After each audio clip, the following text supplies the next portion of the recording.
What's up, everybody? Wolf from Walmart. We're back. We're back, baby, again. Not a bad fish right there, guys. Oh, no.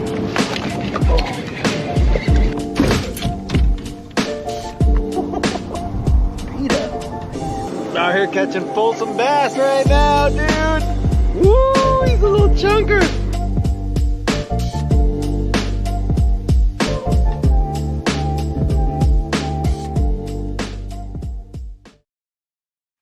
What up, what up, what up? I don't know why I'm sitting like this right now, but I am. It's Dave, the host of The Whole Angler. How's it going? Thanks for listening, guys. A couple things of business real quick, because I really want to get into it with this guest. Ocalapalooza happened this last weekend for the Kayak Adventure Series. If you missed it, there is multiple stops. Jump on the kayakadventureseries.com website and you can sign up and go get wet and get some fish. There's micro bags, there's mega bass, there's all sorts of GoPro and a couple other sponsors are putting together like these giant prize packages. So go ahead and jump over to Kayak Adventure Series right now and go ahead and take a look at the website and see what's coming to your local area and sign up. I'm saying that because Drew's a buddy of mine, and if I can get the word out for him any way I can, I will do so. So that is what I'm doing here tonight. Also, one more thing, I'm going to shoot this Kayak City ad real quick because I actually just want to sit and rap with this guest tonight because there's a lot of stuff that I really want to cover, and I want to find out more about him. So we're just going to jump into the Kayak City ad real quick. And if you have not stopped by Kayak City lately, we just got a whole new haul of kayaks and accessories. So go ahead, stop by. It's right out here in California off Auburn Boulevard, just outside of Sacramento. What up, dudes and dudettes? I'm sure you're tired of hearing my voice by now, but you're going to hear it for a little bit longer because this is a shout out to the sponsor of this show, Kayak City. Kayak City has been taking care of me ever since I started getting into a boat and paddling around in the water trying to catch some fish. And when I tell you it is Kayak City, it is literally like a city of kayaks. They have Bonafide, Eddyline, Feel Free, Hobie, Jackson, Native, New Canoe, Old Town, Wilderness Systems, and so many used kayaks. I stopped trying to count them a long time ago. If you guys are looking for accessories, they have walls and walls and walls of accessories. They have one wall dedicated specifically to Yak Attack, and it is a massive wall. Kayak City is your #1 Yak Attack dealer here in Northern California. If you want to know where it is, stop by at 7812 Auburn Boulevard, Citrus Heights, CA. Roll through, say what up to James, Troy, Eric, Scott. Tell them Dave says what's up and tell them I sent you there. Thanks for listening.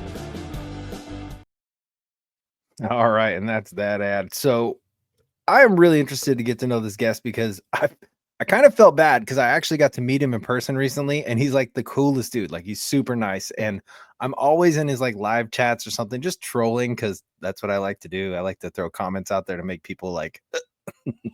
So, and then I got to know him, and I'm like, oh, he's like a genuinely nice dude, and now I feel like a piece of shit for trolling in all his comments. Without further ado, I bring to you Josh Chrenko. What's up, dude? I love the trolling, dude. That's what it's called, engagement. Engagement is what gets you attraction on Instagram. So it's all good, dude. Good. Well, I'm glad I'm helping somehow. Yeah, dude, it was fun meeting you. You were one of the short list of people. I was like, I cannot wait to meet this guy. So you didn't disappoint either. So. I'm glad my character did not destroy the relationship. What you drinking on tonight? So this is actually part of a 40th birthday present I got last month from some friends of mine. This is I believe it's an import from Germany. It's a Hefeweizen. Yeah, it's from Germany.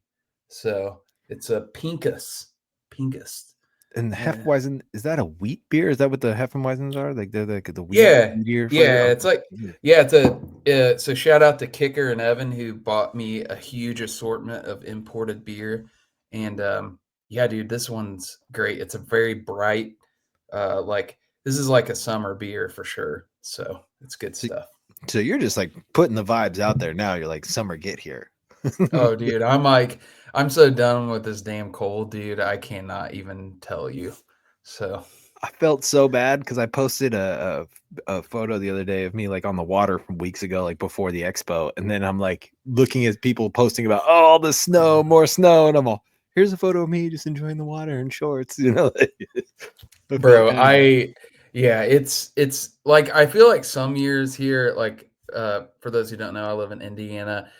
We're in the, I don't know what you call it, the corn belt. We're as Midwest gets, bud. Yeah, But it's the climate here is not what you would think of in like Michigan and Minnesota and Wisconsin, but it's also colder than like a Tennessee, Kentucky.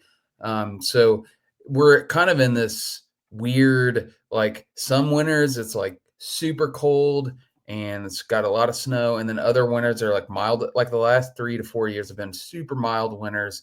This winter, dude, has been an ice box. Like we've been frozen over for 2.5 months now. It's been miserable, dude. So about to yeah. go out to the water, go out to the river with a sledgehammer and just bust a hole and drop a line. Dude, it's weird. Yeah, we don't have any ice fishing culture here because it doesn't normally freeze over enough for that, or not very consistently.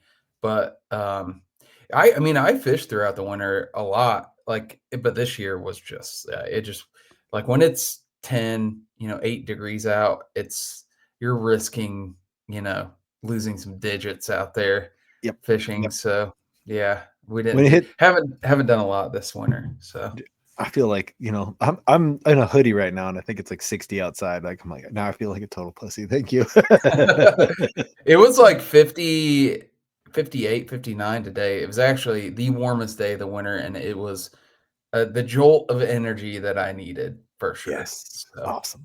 Yep. yeah, Awesome, dude. yeah, All right. So we already kind of heard where you're from, but let's start at the very beginning. Where were you born? Where are you from? yeah, dude. Very, very concentrated travel path for myself. I was born in Mooresville, Indiana, which is literally 20 minutes from where I'm at right now. It's where I live. So yeah, man, born 1985. I just turned 40, so I know Happy we're in the. birthday. I'm in the 40 club with you, Happy dude. birthday. Yeah, Hell yeah, yeah. thanks. But yeah, born and raised in Central Indiana. That is my sort of travel geography, dude. Has not taken me very far from where I live. I travel, but definitely have stuck to home base. So. And so do you travel for work or you just travel for fun or just a little bit of both? I don't travel a lot for work. I travel regionally for Oh, work. okay. Okay. Okay. Yeah. Yeah. But yeah, I go, from a just recreational standpoint, really fishing probably takes me to more places than anything else. And then, obviously the family vacations and that sort of thing. We try to venture out and go to different places. So yeah. So the West Coast is coming. All right, perfect. Because I heard there's smallmouth in Lake Tahoe, and that's like an hour and a half from me. So good to know. Anywho, what I don't know why my brain just drew a blank. I am so sorry. Um, what was it like growing up in the 80s and 90s in Indiana? Like I know literally almost nothing about Indiana. I've only been there a couple times. So and it was very like stop and keep moving. So Yeah, I mean, Indiana is, you know, it's like I said, it's a quintessential Midwestern state. So like a lot of people think of that and like, oh, it's boring. And in all fairness, it is sort of a boring place. There's always pockets of cool places within. It doesn't matter where you live. If you live East Coast, West Coast, Midwest, South, it doesn't matter. There's always cool things to discover and find. And like I grew up in very rural area. Like my parents had their house is on 5 acres, so not crazy big, but you know, no coincidence we had a pond with fish in it. You can kind oh of yeah. see where this might be going. Yeah. But yeah, growing up, dude, I was just honestly I wouldn't say like country boy, but I like to be outside. Very much like I have a younger brother and younger sister whom my brother is 2 years younger than me and lives just down the road. We're, I would say, best friends. And then my sister lives in LA, and I will be out there, by the way, in April because she's having her first baby. So we're definitely going to be out there for a little vacay. So we might do a little meetup, see if we can get some creek smallies. And but you're down LA, right?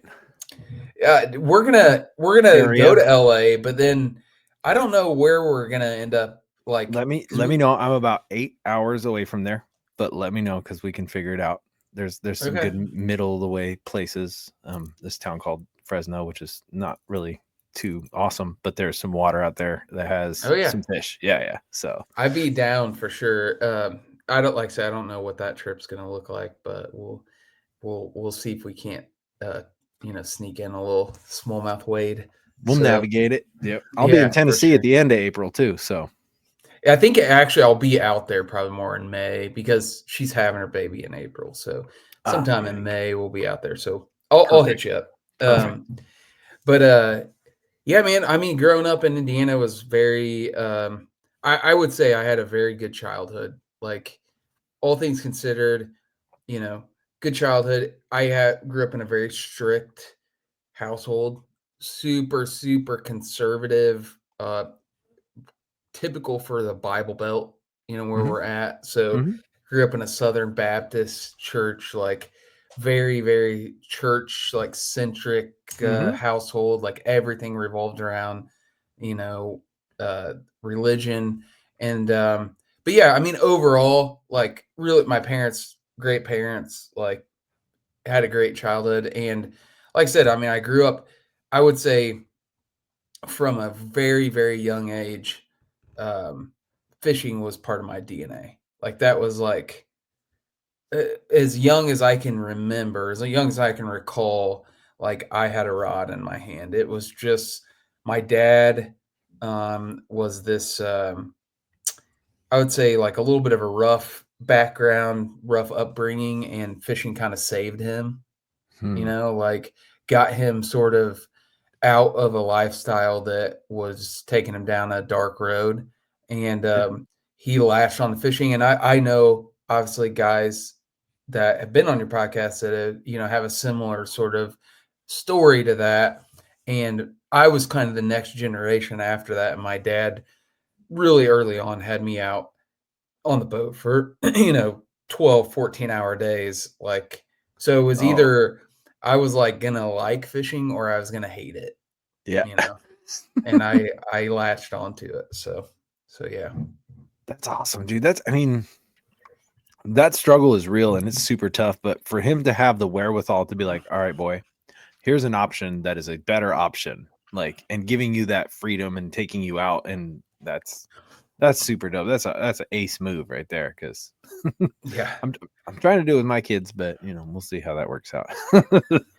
So, I feel like you can't really like force that on your kids. They either kind of, because me and my brother had the same influence, and like I'm this like hardcore, everything I do is around fishing, and my brother will do it, but it's definitely not like a part of his like identity. So he does it for the time with his brother. Yeah, we fish. We go out, me and Dad and him. We take a trip every year somewhere. Awesome. But so he does it for sure, but definitely not like that's not his thing. So you're the middle. You have an older sister and a younger brother. Are you the oldest? Or I'm the oldest. You're the oldest. My brother's 2 years younger than me, and then my sister's I think 6 years younger than me. So she's the baby. Okay. So yeah, so you're the lead. That's you're the what do they call that? The break-in child or whatever. Yeah. They screwed up all the things with me. Yeah, basically. Yeah, I do. I get it. I'm the oldest child as well. So but I just have the one sister, but she's way better off than I am because she's smart and I'm not. You're pretty smart, dude. I can tell. There's a difference between having intelligence and being smart. You can ask my wife. She will attest that there's the smart choice, and then there's the choice that's going to make only me laugh personally because I think it's funny, and I always pick the funny choice. And it's never the smart move, but intelligence, I have it. I agree. So your dad's taking you out fishing, he's putting you on it, and you're getting hooked and like on the boat. Now, are you like getting off the boat and running to the pond, or how does that work for you? Are you just kind of like I mean, as a kid, you like everything for like 20 minutes, like you're running around, you want to ride your bike, and then you want to go get a line wet, and then you want to go build Legos. Like, what was that like for you? Was it like all encompassing? Was it already consuming you, or was it more along the lines of you? It was just part of your just day. I mean, by the time I was probably 10, I was fully consumed with it. Like, I mean, my dad was a diesel mechanic. My mom didn't work, like a pretty humble, background. So like we didn't have like satellite or cable TV, and so we had, whatever stations you could get. But I remember my dad's buddy, who kind of was a mentor to him and the one who got him into fishing to begin with, had brought this box over to my house with like, it was like all these VHS recordings of like Jimmy Houston Outdoors, Bill Dance Outdoors, Roland Martin, like all those kind of like late 80s, early 90s, fishing shows, Hank Parker, and he had recorded them like, when they were live on TV, and like brought them over. And I mean, there was probably, 100, 200 hours worth of fishing content in this box. And dude, I watched every single one of those things front to back multiple times. And as soon as I had, 5 minutes, dude, I was down at the pond, like, trying to figure out what the fish were doing, how they were reacting. And, like I would see them spawn, and then you would like try to catch them on the beds. And yeah, dude, it was like it was an all encompassing thing. I worked at a tackle shop all through high school. Like I had a boat before I had a car. So That's yeah, awesome. Yeah, yeah, dude. yeah. I got the My boat. Just come dad's by and tow it. Yeah, well, my dad ended up like we fished together a bunch, and then I begged him to get into tournaments when I was probably like 13 or so. I was like, "Man, I really want to fish some tournaments." And he had this like aluminum smoker craft. It's like this kind of a bass tracker style boat, and we fished out of that for 2 or 3 years. And you got to the point where we were like, man, we want something that we can like that's faster, like a fiberglass boat. So he ended up buying like a fiberglass bass boat, and then I bought that from him as my boat, and I don't even remember how much I paid for it. It wasn't much, but I had that boat just sitting there. It was mine. But I didn't have anything to pull it with, so I had to wait until I turned 16 until I got a car, and then I could pull it. So but yeah, I had a boat at 15. So. Dude, that's got to be like such an a feeling of accomplishment as a teenager. You know what I'm saying? Like teenagers, they're not really into a whole lot of stuff. So when you like yourself had someone who had a drive to get something, you went after it, and then you get this boat. Like, did you just go out there and sit at night on your boat, like just like this? Oh yeah, dude. I'm a tinker. Like I like to like fix things up and like do like improve stuff that I have and keep it nice. And like I was like out there, cleaning it up, and I like removed all the decals, and I painted the side, like repainted it and put new decals on it. And like I recarpeted it.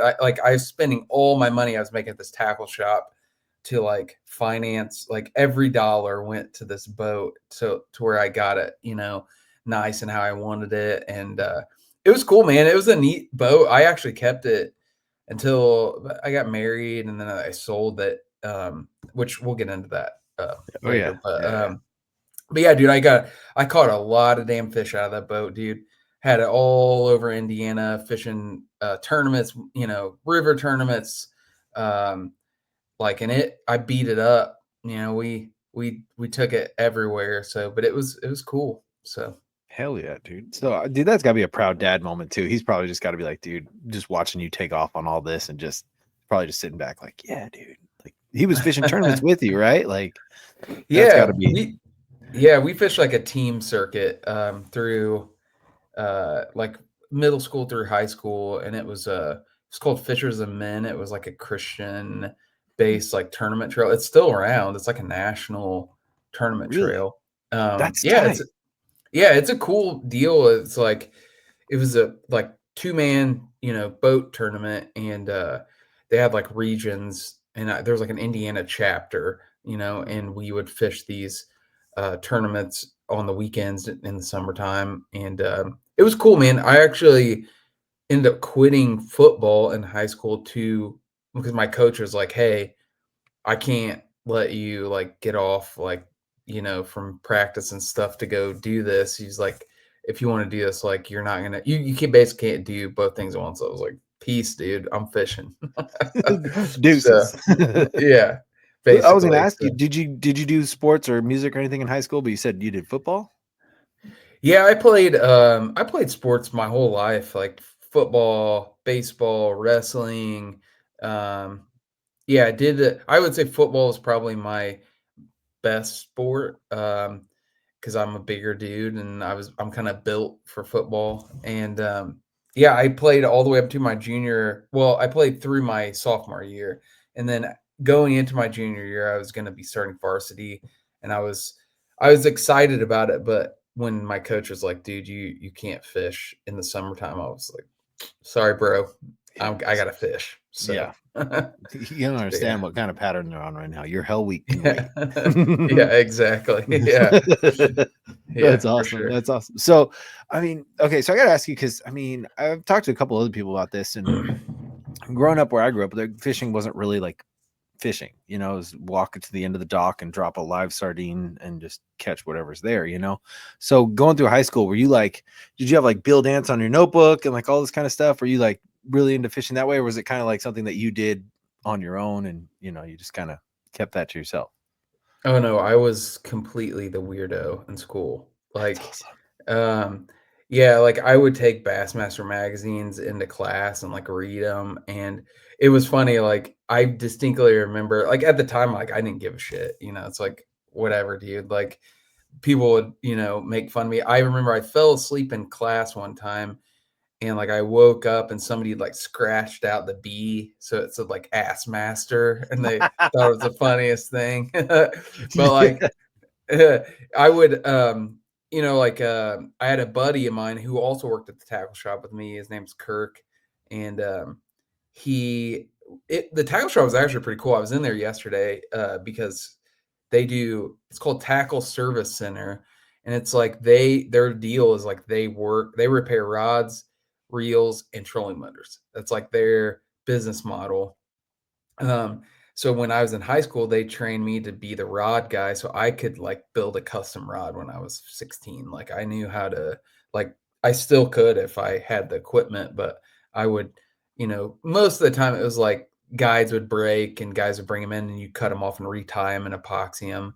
Um, but then there was a couple guys as I got better at it would bring, order like a custom rod. They bring in a blank and we'd like make the whole thing. So it was cool. It was a neat, skill set I learned when I was super young, Oh and yeah. my buddy was the real guy, I was the rod guy in that store, so it was a cool high school job for sure. So, Dude, that's a trade. Like you learned a trade. Like I was looking at yeah. custom rods and like, because I'm always interested to like watch how stuff is made. I'm, your typical 40-year-old guy. And I was watching like a couple different rod makers on the internet and stuff like that. I'm like, dude, there's so much like detail, like running that thread and all that. I'm like, dude, I don't know how they just, I mean, I'm sure it's practice makes perfect, but that's like a lot. And then you look at the cost of them and I'm like, yeah, Yeah. I love looking at it on the internet. It looks great, but dude, that's a trade. Like you could just settle down with that kind of. Yeah, With I that thought kind of about doing the rod repair on the side because there's really not many people that do it, and, tackle service, like, I broke a guide on, one of my casting rods, and like I don't have that. You have to have like a setup to do it, and you really the hardest part is when you epoxy the thread. You have to put on basically like a motor that turns it for like the a lathe. Yeah, overnight. Yeah, yeah. and it like keeps the epoxy from dripping. It's like keeps it even. And I don't have any of that stuff.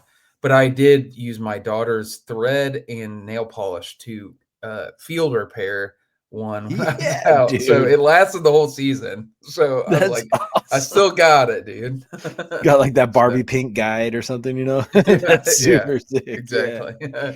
Dude. But So okay, so high school you were the weirdo, but you just kept with it and you're just doing tournaments. Are you placing these tournaments or are you just fishing because you just dog love it? yeah, I mean, I definitely cash checks, um, not on, I wouldn't say like we were like dominant or anything, but we definitely did well. My dad's style of fishing, I would say, handcuffed my ability to fish effectively because he was like old school and he still is. Like he's like totally visual, throwing at grass or like, like he's like shallow water. That's like what his style of fishing is. And like at times that can be really good. Oh yeah. Um, but like we didn't have any sort of like um aptitude for looking at electronics or like going offshore or anything like that. So I really like cut my teeth doing that, like, power fishing, you know, uh, throwing it cover, that sort of thing. Really, I mean, it was all largemouth. Like there's really relatively like no smallmouth in Indiana that's not in rivers. Um, Oh, okay. Yeah. so so I was like totally largemouth oriented and yeah, I mean, we did well. I mean, we definitely won money, but like it wasn't a thing where it like gave me a ton of confidence as a fisherman. It was like kind of like I just liked and I would say even to this day, like tournaments are fun, but I'm definitely not like a tournament guy. Like I am I would consider myself a trophy fisherman. That's like Mhm. what style of fishing that I would identify myself as. Like I like to go out and look for the biggest fish and like in any watershed, I like to, try to find the biggest fish. And whereas tournaments is different. Like it's like the like a solid like the biggest five you can catch on one day. That's a totally different style of fishing, which I've gotten better at that throughout the years, but it's not the same. There's a different intensity, there's a different urgency, there's a different way that you target spots and where you fish and how you fish. Whereas like trophy fishing it's a lot more relaxed. Like you are there's no time limit on what you're doing. It's just completely different type of fishing, but I definitely enjoy that more than tournament fishing. So, Okay. Yeah, I mean, so tournament fishing, you're kind of under the gun, so there's like a pressure or some sort of anxiety, But like you're saying, trophy fishermen, like, and you're saying it's more relaxing. Like, would you actually consider that to be more of a dopamine release because there's so much buildup before you actually catch the fish that you're going for? Because you're not fishing for 8 hours, you're fishing for 8 weeks. You're fishing for 8 days. You're going to 8 different bodies of water. Like it is a totally different ball game. You're hunting big fish is what you're doing, right? yeah, that's a good question. Like catching a fish in a tournament, like in like knowing that you just won it or you're on your way to winning it or even losing a big fish in a tournament, I would say is like got to be the highest level of dopamine. Like it is just like there's something about like having this window when you have to catch a fish and you catch it, but the downside to it is there's so much stress that comes with it. There's so much anxiety that comes with it because if I go out and I'm like fishing with a friend or, or even by myself, like it's like pure just enjoyment. Like I can stop and eat lunch. I don't have any sort of agenda. There's no time, there's no internal clock that's like I have to do this. In a tournament, all that stuff is like it's this pressure that just like Mm-hmm. is on you. It's like you're in a pressure cooker, and then when you do well, it's like boom, it just it's like, man, I just Orgasm. did it. Yeah.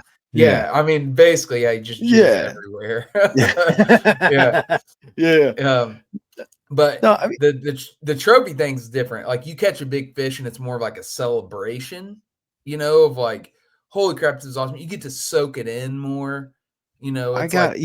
yeah, you actually feel more present with it.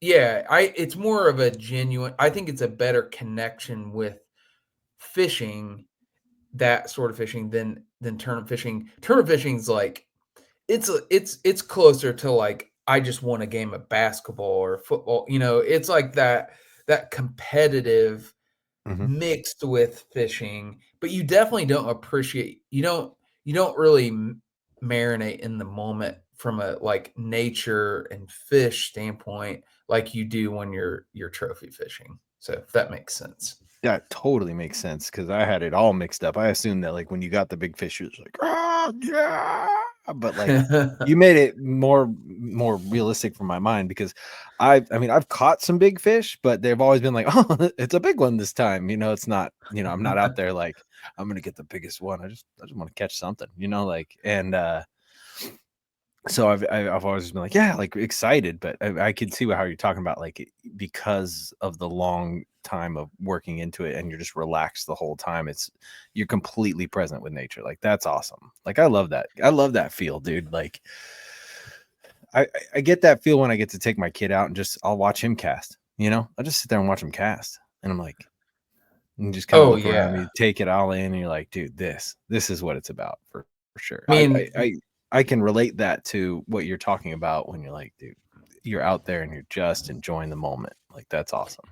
yeah, and that's I talked about that when we were in Columbus a little bit. It was probably a half drunk rant. I don't know, but I was like, just talking about it was cool to see all those people in a bar that like there was just like a kindred spirit there, and it was the connection was fishing. And like for me, fishing is this like it's just pure enjoyment. It's what I love to do, and like I wouldn't be complete without it. But I've had it my whole life, so I kind of like I have this weird relationship with it. But fishing is like such a like it fills this like hole for people, and the hole is different depending on what it is. But like all those people in that bar, fishing had filled this spot in their life like that nothing else can fill. And we all kind of understood that. And it was a neat moment sitting around with a group of people like that I don't really even know, but like you have this connection, and it's a cool fishing's awesome, dude. Like it is. I feel sorry for people who don't fish. Let's be honest. I've said that out loud before, and it wasn't with a bunch of people who fish, and it did not land well. But I understand what you're saying, and it's like it's a group of people that normally wouldn't mix, all have different Yeah. problems coming together with a common solution. It's Yeah. what it is, like you're talking about that whole like everybody found fishing in their own way, but it's the same solution, different problem per person, but it's the same solution for each person. Like, and we've all romanticized what you're talking about, this relationship to where I mean, for me, I'm kind of psycho, so it's a little bit more of an obsession on my side, but like, it's still a relationship nonetheless that like I've never had anywhere else. And Yeah. we chose something to do that is a solo mission.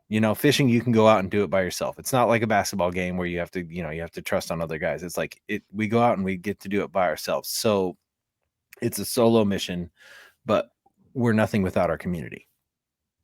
Oh yeah, dude. It's like that weird catch 22, like you can fish your whole life, but when you meet other anglers, like you're talking about, like that night in the bar, when you meet other anglers that have the similar solution, it's like-minded people get together, and it's just like, dude, that's a community. It's beyond friend group at that point. It's random dudes that you met on the internet at the bar, but at the end of the day, it's a community. Like we're all here for each other, and like it's pretty damn awesome.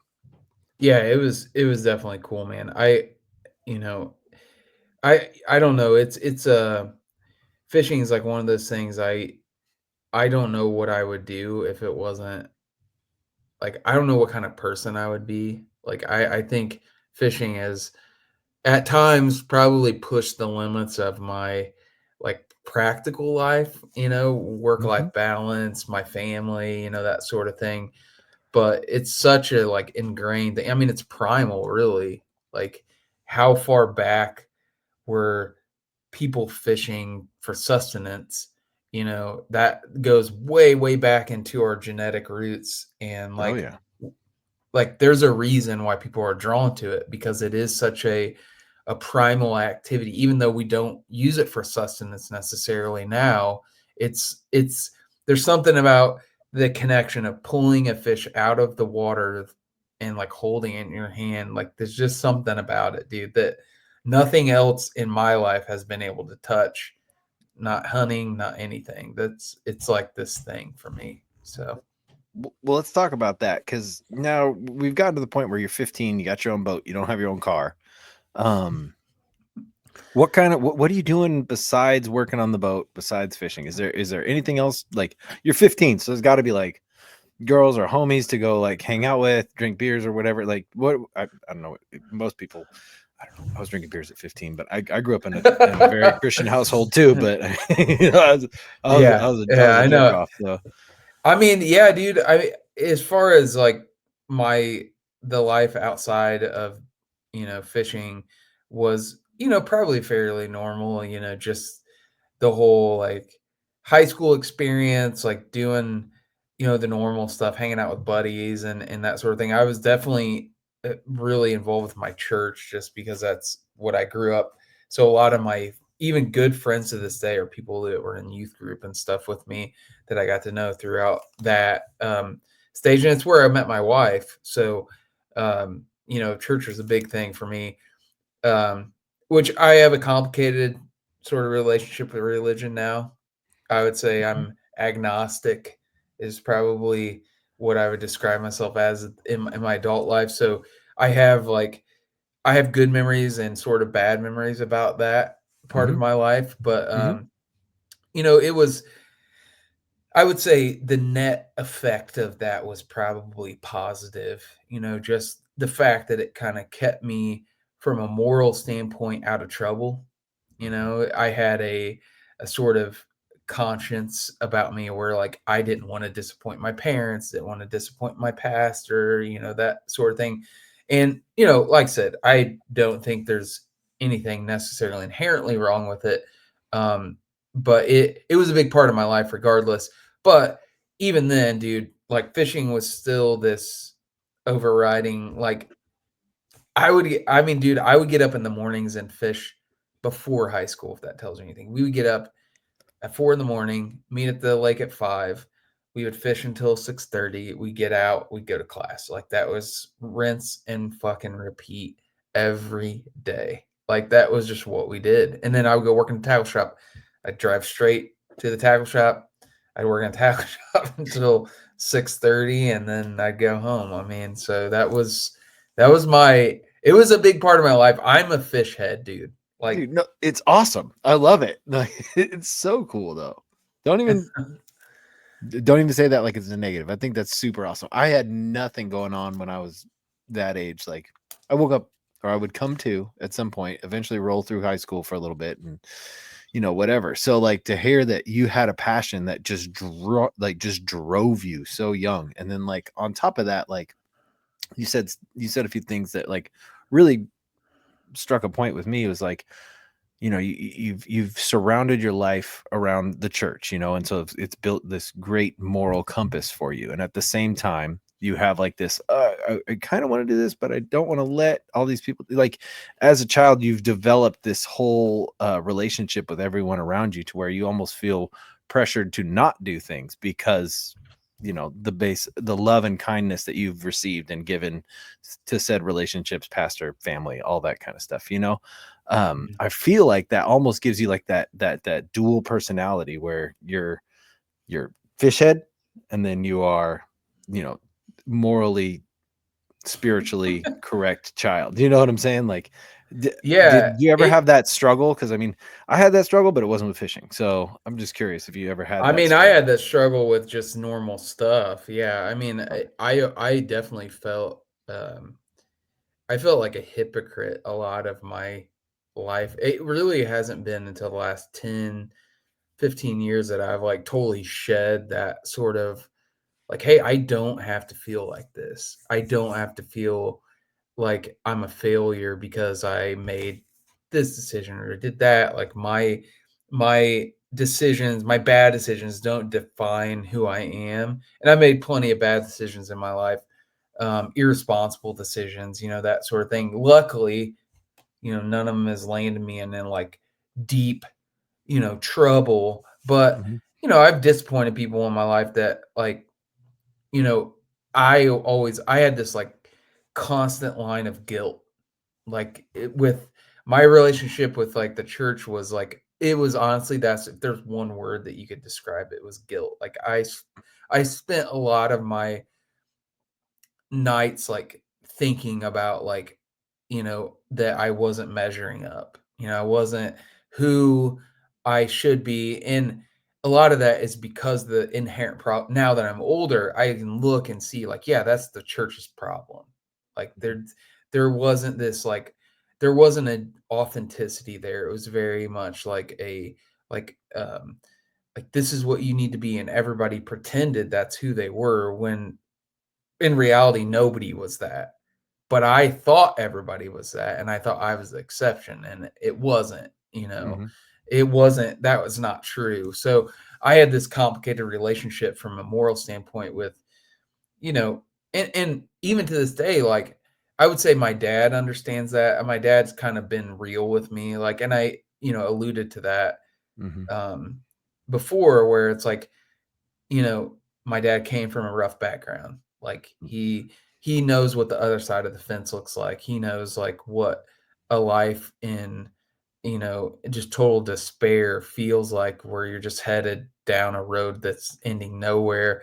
And I think he has some perspective, and religion slash fishing saved him. Mm-hmm. And like he got, you know, pulled into that lifestyle, and then by proxy his kids got pulled into that lifestyle. Mm-hmm. And whereas my mom is like this super um trying to say this the right way because I love my mom. No, it's all good. She's a super like just kind of takes things for what they are. She doesn't overthink things. It's like this like, hey, this is what so and so said. I just accept it at face value. Where my dad's a little bit more of like, let's critically think about this, and like, is this true? So I think as my dad's gotten older, I've had some conversations with him. He's kind of like, yeah, I get it. Like, yes, like, and he was going through his own journey when I was Mm-hmm. growing up, Mm-hmm. trying to figure out where he belonged in the world. And he had all these people sort of pouring into him in a good way. It's Yeah. not like Yeah. it's like bad, but he had like people pouring into him that were telling him like, this is the right way to live. This is what you should do. And like, I think if there's one lesson I've learned from that, all that in my life, is like, one, you can't put your trust in a person. Like, Mm. like people will let you down, and Mm-hmm. people are imperfect. Like Yeah.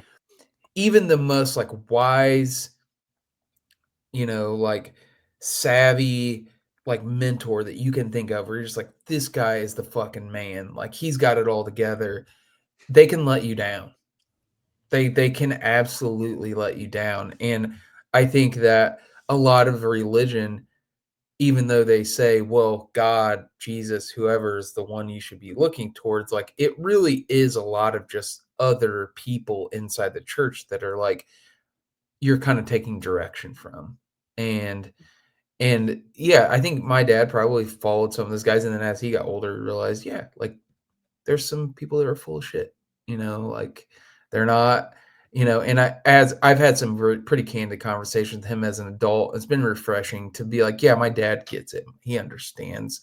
Um, so yeah, I mean, I went through that whole deconstruction thing with my faith and tried to like make sense of the world, which, dude, this world is, it's crazy, dude.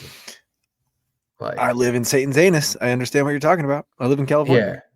yeah. I mean, my daughter said this to me the other day, and I was kind of like, oh my God, like, I can't believe she's like, which she was saying it as a defense mechanism. She's like, Dad, we live on a floating rock.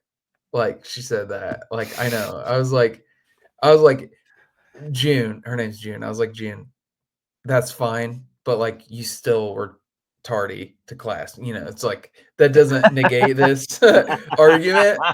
I Yeah. love the philosophical example, but Yeah. you are Yeah. important to me and the life around you. So show up Yeah. for it. Yeah, but we do live in, to her point, we do live on a floating rock We in, do. like, we're on a ball of like dirt and water that's spinning around, floating around this hot, glowing, like Ball of dead, gas. dying star that's like keeping us alive. Like Mhm. it's just wild. Like when you think about like the universe and like where we came from, like you start to peel back the layers real quick, dude. It starts to get real nutty. Like you're just like, I don't, this thing doesn't make sense at all. It So doesn't, and the fact that it's so balanced is what gets me. Like that is yeah, like where my logical thinking and like my I don't know about obsession, but like my curiosity of the unknown meet is like I go down these rabbit holes, universal rabbit holes, because I'm struggling with some faith stuff. It is what it is. But then I also have like my logical side of my brain that's like looking up science facts and this, that, and the other. And there's just this one portion that's missing right in the middle that doesn't make any sense to me about how it all balances out. Like we swing a foot left out of our orbit and we all freeze to death. We swing a foot right into orbit and we all cook. Like it makes no sense how everything perfectly lines up, but it just does, And I mean, we could talk about magnetic pull and like all that kind of stuff because there's a certain amount of like ions, positive, negative ions that like balance us one direction from the other from each ball. Like, the little tick, tick, tick, those like meditation yeah. balls, like that's a whole different thing. That's inertia and kinetic energy. But point being is if they were magnetic, they would never touch, but they would still do the same thing. You know what I'm saying? Like as soon as this one swung too close, it would push this one, push this one, push this one. Like we could go down that whole rabbit hole of the balance. But really, at the end of the day, if we are rotating and revolutions and rotations at the same time, the magnetic pull would go off. It would be Well, off and somehow. there's no denying that, like, and that's why I say I've landed in the agnostic pool because like I don't, regardless of like intelligent design and all the science that's behind what makes our universe so delicate and life on earth so delicate, because it absolutely is delicate. Like if there's like one little thing that's off, like we wouldn't, and it's kind of headed towards like probably not going to sustain life in the long term, Mhm. like at some point. Mhm. um but you know I think that like what I can't get away from is when you talk about like, where did this come from? Like, and no matter, science can't escape this. No. Is like, even if you buy into the whole like Big Bang theory, like where did the energy for the Big Bang come from? Like something had to create the initial spark that created the universe. And like from my, now I'm, admittedly not some like super like, smart scientific person or anything like that, but I think everyone thinks like something can't come from nothing. It's physics. Like that's a rule. I don't know what the law is. Like you can't create something from nothing. It has to collect energy from somewhere else it's just like a transfer of matter. It's not Mhm. like, so you can't say that, you know, oh, this stuff got created from, like, somebody had to do something with it. And like, I don't know who that is. And that's probably my only gripe with religion. And no, people listen to this that are super religious, like, don't get me wrong, like agnostic people believe there's a God, they just don't know who that God is. That's Mhm. like sort of the nutshell of The- agnosticism. I don't know if that's the word, It's the but exception. It's the accepting of a higher power. Doesn't have to yeah. be a So name. Just a power and greater than yourself. and it's not me saying like Christianity isn't necessarily true, but I think the problem I have with religion is it's like man's attempt to explain stuff that they can't explain. So then they say, "Oh, hey, well, we found this book and like we're just going to believe everything that's in it." It's like, "Okay, that's fine." But like realistically, nobody knows. Like No. nobody knows for sure. It's a you can say like I think that that's true, and I think that is how like all this started. But like the problem is because these religions have existed for hundreds and hundreds of years, it's become like its own like sort of belief system, and like there's rules within it, and there's universities dedicated to studying it, and these people are authoritative, and they're like, this is exactly what happened. And I don't think anybody can say that, not even scientists. Like No. it's like, no, No. they don't know, you don't know, nobody knows. Everybody's just kind of like thinking this is our best guess at it. And that's where I kind of get irritated with religion, because it's like, well, you start peeling back layers, and like now you're trying to tell me like what kind of shirt that I can wear, Mm-hmm.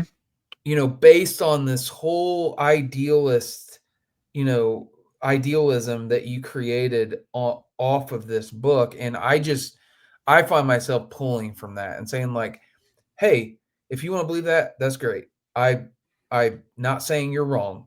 I'm just saying I don't know. That's probably the best thing I can say. I don't know. So I've talked to, because I've been talking to pastors, a couple of guys recently, and I said, hey man, is Christianity the religion that comes straight out of the Bible? Is there pages missing? Is there books missing? Is there this, that, and the other? And tell me, can you describe to me what God is? And he's all, me trying to describe to you what God is asking a blind person to describe grass. You kind of have an idea, but you have no idea.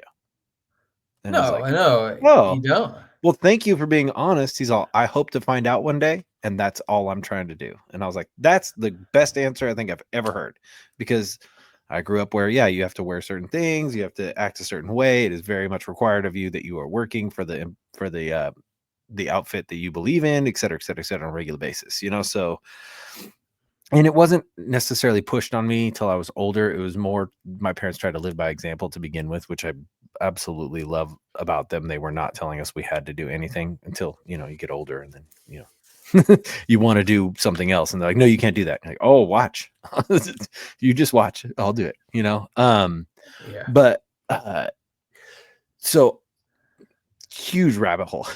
Sorry. Huge No, I rabbit mean, hole. that's what Yeah. this podcast is about, dude. Exactly. It's about Yeah. rabbit holes, so.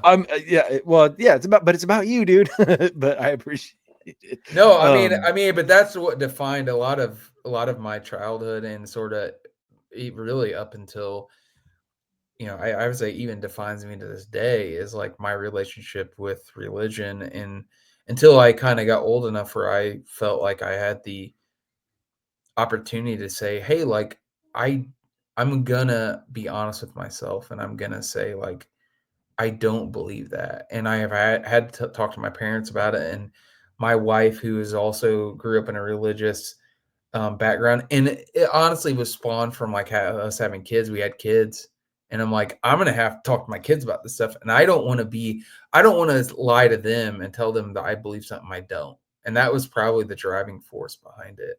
Oh yeah. So I had to kind of sort all that out before then. But yeah, man, it's all good. I have a lot of friends who are super, super into Christianity. I have friends who are into different religions, and I have friends who are more like-minded like me.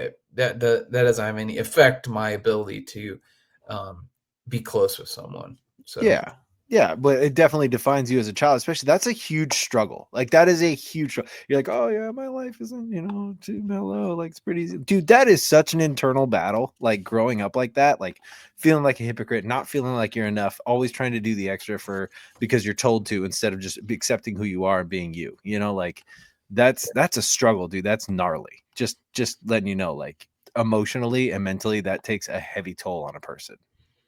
Just saying. Oh yeah. Yeah, for sure. I mean, there's all different brands of that sort of stuff that, I use the word trauma before the thing started. I don't think that's traumatic in the general sense of like someone who's actually been through shit. Like I didn't have to deal with any sort of, that was more like I was in my own head, It was like I was in my own head. Like a lot of that stuff is fear, you're like, our style of church was fire and brimstone, dude. If you weren't saved, you're going to hell. And like, as a 10-year-old kid, thinking like there's a chance that if I get in a car wreck tomorrow that I'm gonna burn in a fire for the rest of eternity, like that's a fucking scary thing to like process. Yeah. And like Yeah. it scared the shit out of me. And So you're just taking a blind man's interpretation of grass, you're like, yeah, and that's yeah, dude. that's the thing. But people, like, I guarantee people listening to this will be like, yeah, that's what I believe, and that's fine. Like, Yeah. I don't mind you believing that or whatever. I guess me as a kid, I think there's an appropriate time. If there's one thing that I've taken out of all that, and we can kind of move on to the next, chapter of this podcast, but it's that children are very, like, they're influenced very easily. Like, if I told my daughter when she was 6 that there was a magical um spaghetti man in the clouds, and if she just, you know, if she collected enough bracelets, she made enough bracelets that she would get $100 at the end of the week, like, she would believe it and she would do it because she looks at me and she says, like, he's an authority figure. My brain is still undeveloped. Like, whatever you tell me, I'm gonna believe. And like, religion, they have you going to church. They have you doing memorizing Bible verses. They have you around all this stuff, and like, it gets ingrained into your psyche. So if you tell some kid that, like, if you die and you don't say this prayer that you're gonna burn in a lake of fire, like, they're gonna believe you. And that, to me, is irresponsible. Like, to me, that's irresponsible. And I don't want to do that with my kids. I want my kids to believe, because if they want to believe that, I want them to believe because they found it on their own and they genuinely believed it, because that will stick with them their whole life, rather than me telling them, like, this is what you should believe. So Absolutely, dude. Absolutely. That's actually the struggle that I'm on right now. So I'll get back to you on how that works out. Just let you know. Yeah.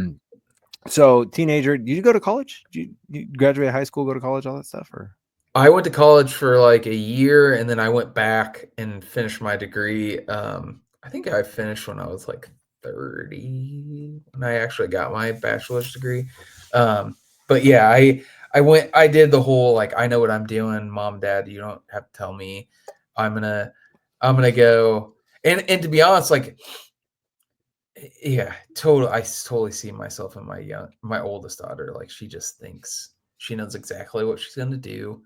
And I'm really trying to, like, hey, like, I know you're young.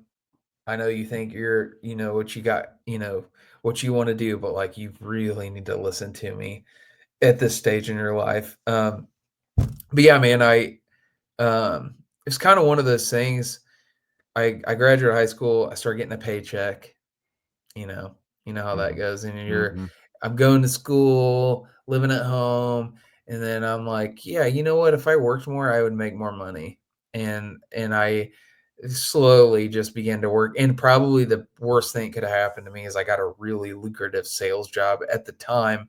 For me, it was really lucrative. Like, I went from making, you know, $10 an hour to like 50 grand a year. And I was like, oh my God, I'm like rich. Like, yes.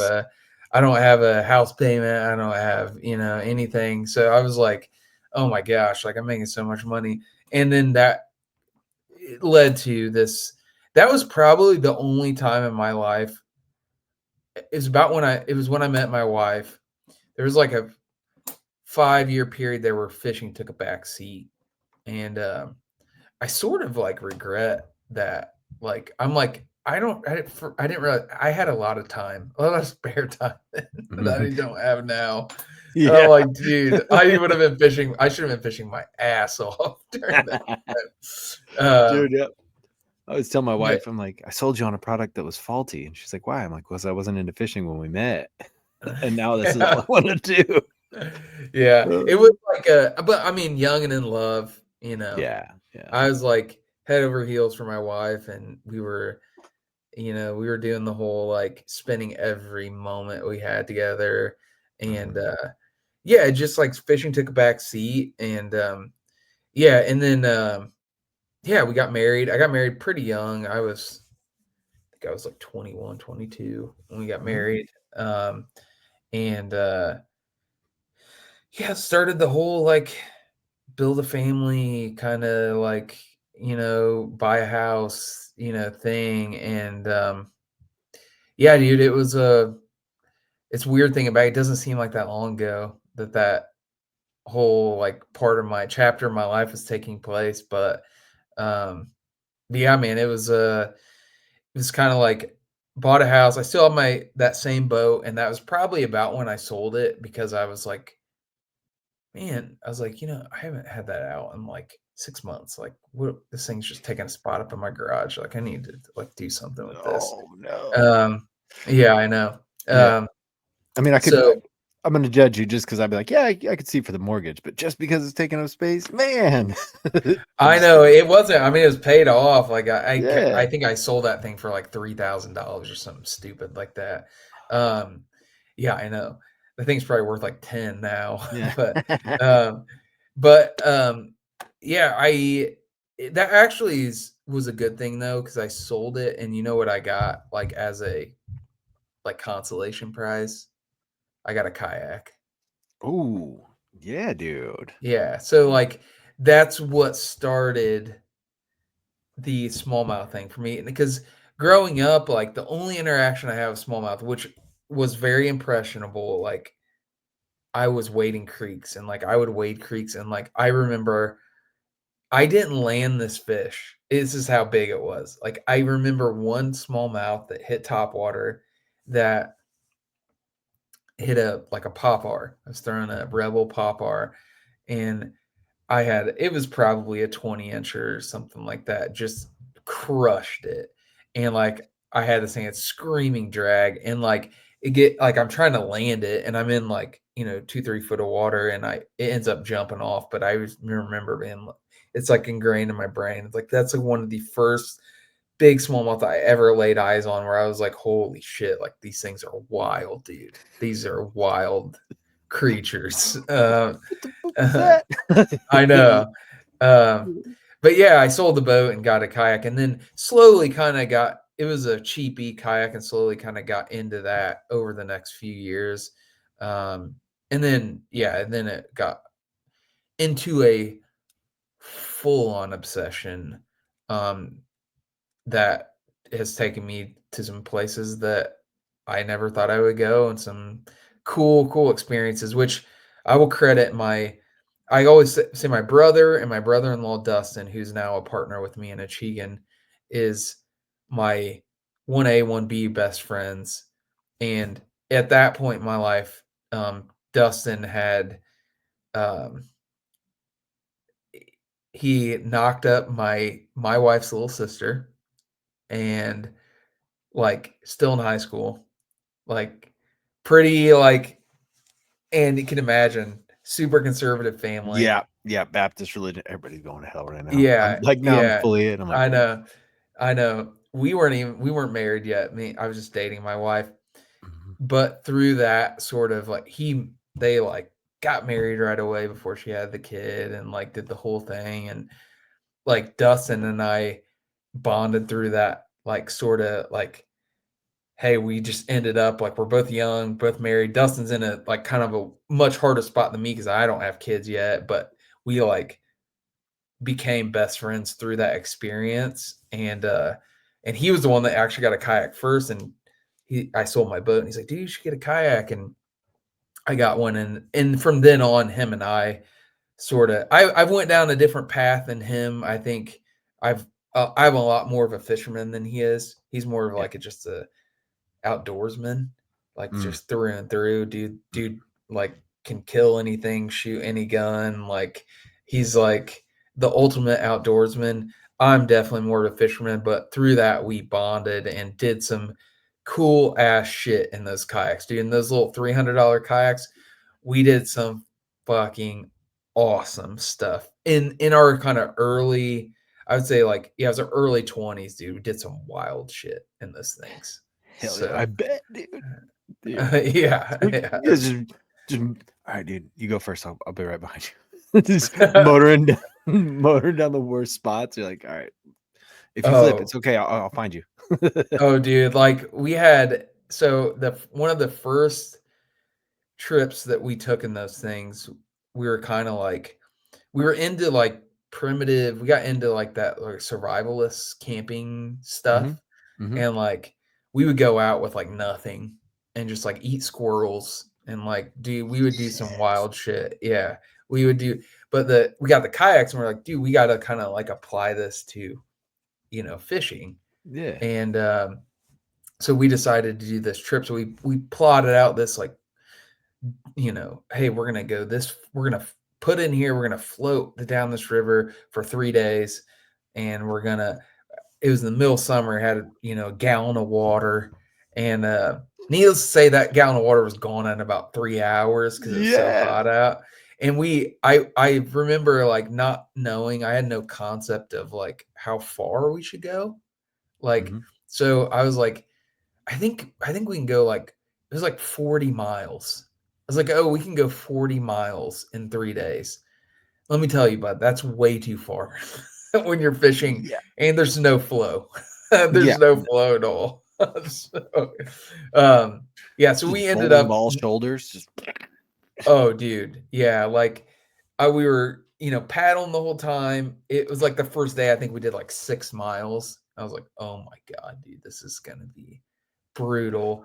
We ended up not having any water, so we had to take the dirty river water, filter it through one of our socks, and then boil it. That was the only way we had water to drink. And boiled water is not very good no, boiled when sock it's like water is 90, disgusting. when Yeah. it's not at 90 degrees. That dude, that Oh, doesn't quench your thirst very well. So oh hell no. uh, Fun fun fact about water. The colder water feels like it quenches you, but room temperature water is better for you oh, I because believe that for because sure. your body's not burning the energy to warm it up, so it can Yeah. metabolize it. Anyways, sorry, fun fact. No, So I believe that totally. you're drinking boiling sock water on a 40 mile on a 40-mile float. You're tripping. Dude, I don't, and we were at that point in my life, I didn't ever have a drinking problem. hmm Um, but I was we were definitely had alcohol on that trip, and Early I 20s. don't yeah, dude, I mean, just blackout, like, just not good for the situation, like, ended up probably, like, multiple times, like, yeah, you're lucky you kinda made it out of there alive sorta thing, hmm but we did make it out, and it was the best McDonald's cheeseburger I've ever had in my life after that, dude. I was so hungry and so thirsty after that. I like it was, but we did a bunch of stuff like that. So, Oh yeah, that's awesome though. That's like those are core memories. You're never gonna forget that kind of stuff forever as long as you live. Like that's super awesome. So you met Dustin. You guys know you're business partners now, but you kind of brothered up basically is what it is. And yeah. you've been doing all this stuff. You're young. You're married. You bought a house. Got a sales job. You still have the same sales job? Is that what's Yeah, I worked for Sprint, like the cell phone company, and okay? I worked for them for 11 years. And then yeah, I ended up yeah, so that was yeah, through my 20s I worked there. I think when I left I just turned 30. So, or Mhm. no, I was like 27. I think when I Okay. left there. Yeah. So, yeah. And you're getting ready to have your first at that point. 27. You're Yeah, right around there. Yeah. that's about when we had our first kid, and we went through some family stuff. Like my wife's from a very big family. She's one of six, Mhm. and Oh um, wow. yeah, super, super close knit, almost annoyingly close knit family. Like, if you know what I mean. Like the text Mhm. thread is not like it's on do not disturb. Like too Yep. much activity. Um, That's but actually like my family, but yeah, I know. yeah, I mean, like her family is like awesome. Like I got super lucky marrying into that. Dustin would tell you the same thing. Like that's like this whole other part of my life that's like this super cool blessing that like I never expected. But but the mom, my wife's mom was like, I would say my wife's definitive best friend. Like they were like inseparable. All the sisters were just like super close knit with their mom, and she got a terminal diagnosis with brain cancer, and yeah, went through that about. It was a like so she ended up passing away like right after we had our first, and honestly, that's why we got pregnant because she was like, I don't want my mom to die before she sees my first child. And so, I got to work, baby. Put them bad boys to work. Put in some hours. All right, here we Yeah, go. Clocking in. Let's yeah, go. yeah, no joke. So yeah, Midwest genes, dude. I can get, we get pregnant at like the drop of a hat, dude. It's like So you blink. yeah, it doesn't take much to get pregnant. So we yeah, had her first, and then it was shortly after that her name is Penny, she passed away. And it was that was one of the like hardest times of my life, I would say. um Watching my wife go through that, and like really even to this day, there's just things that'll never be the same, just without her mom. Like, and it was like, I'm not, this isn't to downplay anybody else losing their parents at No. all. But like in the time of her life where she was like, she had younger siblings that were in high school. She had just gotten pregnant with the first kid. It was just like this heartbreaking thing, man, that she lost her best friend and her mom and all of her sisters, and her dad was like, super, super in love with her. And just, it was a lot of just hard stuff to watch, man. And like me, I'm my mid-20s, like I don't know how to be there for her. Like I tried, you know, but like I didn't know how to be there for her. And but we got through it, man. We worked through it, and came out the other side, although it's still a very sensitive subject. And like every time she has the same birthday as her mom, if that tells you Oh, anything. It's like this, yeah, it's this weird day where it's like it's your birthday but it's your mom's birthday. And you know um just some hard stuff that I will never, it'll always be difficult. But yeah, I mean, we got through it. And yeah, I mean, it gave me some perspective, I'll say that. oh, So absolutely, dude. And it's really sometimes the best thing to do, at least because I've always had a hard time like being there for, you know, people sometimes. Not really with people, but like with my wife when she's going through some emotional stuff. Sometimes it's just a matter of being there, you know. And at 20, like there's no point of reference for you as a man to be like, okay, I know how to do this, or let me, because we're fixers, you know. We do like, let me help you, let me do this, let me do 100%. that. Yeah, and you just want to fix it. You want her to not be sad, or you want her to feel supported, this, that, and the other, but you don't necessarily know, you lack the necessary tools to do so, you know. So I mean, Yeah, dude, yeah, I can imagine that was like a super hard struggle. And then on top of that, now you have a baby around the house where you're like, yeah. you're I not didn't even sleeping. Yeah, Yeah, and if that tells you anything, like, dude, that's the last thing that I even would telling the story, I wasn't thinking. It was like, yeah, I was a first time dad. Like, I wouldn't, it's like what I just did, what I had to do. It's Mhm. like that's a mentality I think my dad has, is like you just nut up and you do what you got to do. Like that's sort of, if there's one thing my dad taught me, that's like that. And it's a kind of a blue collar, you know, put your head down and work mentality. But I think it does help you in life with hardships, because I have a lot of grit. Yeah. I have a lot of that, like just kind of like I can get through anything because I know that if I just put my head down and I work, like we can get through this or whatever it is. And it definitely a time, dude, it sucks because I don't remember a lot of that part of my life. Like there's a lot of good memories from it, but like I think because of a lot of the stuff we were going through, it kind of was like a whirlwind. Like it was just like it's like this, like you're gone, that. And I don't even have I have a terrible recall with stuff like that. Like I'm like, yeah, I don't remember doing that stuff. And like I didn't. Now I'm starting to get to the point where I'm like, I need to like slow down and like enjoy this, Mhm. you know? Mhm. Even though it's harder now because I'm busier and I have other sort of things going on that's like taking up my capacity. Like I respect, or I realize that I need to do that. And yeah, it was hard, man. It was hard back then, but yeah, man, just life. So like I Yeah. said, Yeah. life's hard, dude. D- Like it's It, relentless. it is. Life keeps lifing whether we're ready for it or not. That's what somebody told me once, and it made a lot of sense. So you're young, you guys are, you're coming out of this emotional whirlwind, this like blur section of life. Are you still working at Sprint? You're still just kind of grinding away on sales, or not working at Sprint anymore because you said you quit. So you're still doing a sales job and just kind of So bringing home bacon. And does your wife that work? Does your wife?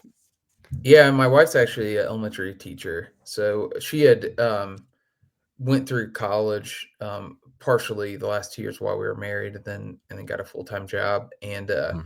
And it was about this time when I after her mom died and we had our first kid. Well, it was actually when we had our second kid. So it was like it was right when Hattie was born. I decided to I was like, I'm gonna quit my job and I'm gonna start my own business.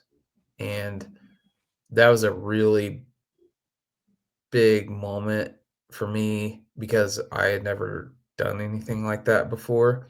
Mhm. And my brother and I don't want to go too much into this, but my brother, I convinced my brother to basically start the business first because he was in a position with he worked for a medical manufacturer and they were looking for a sales rep, but they didn't want to hire a W-2 employee. So they're like, we want you to be a distributor for us. So you own your own company, you sell our product, we pay you 100% commission, and you can sell whatever else you want to sell.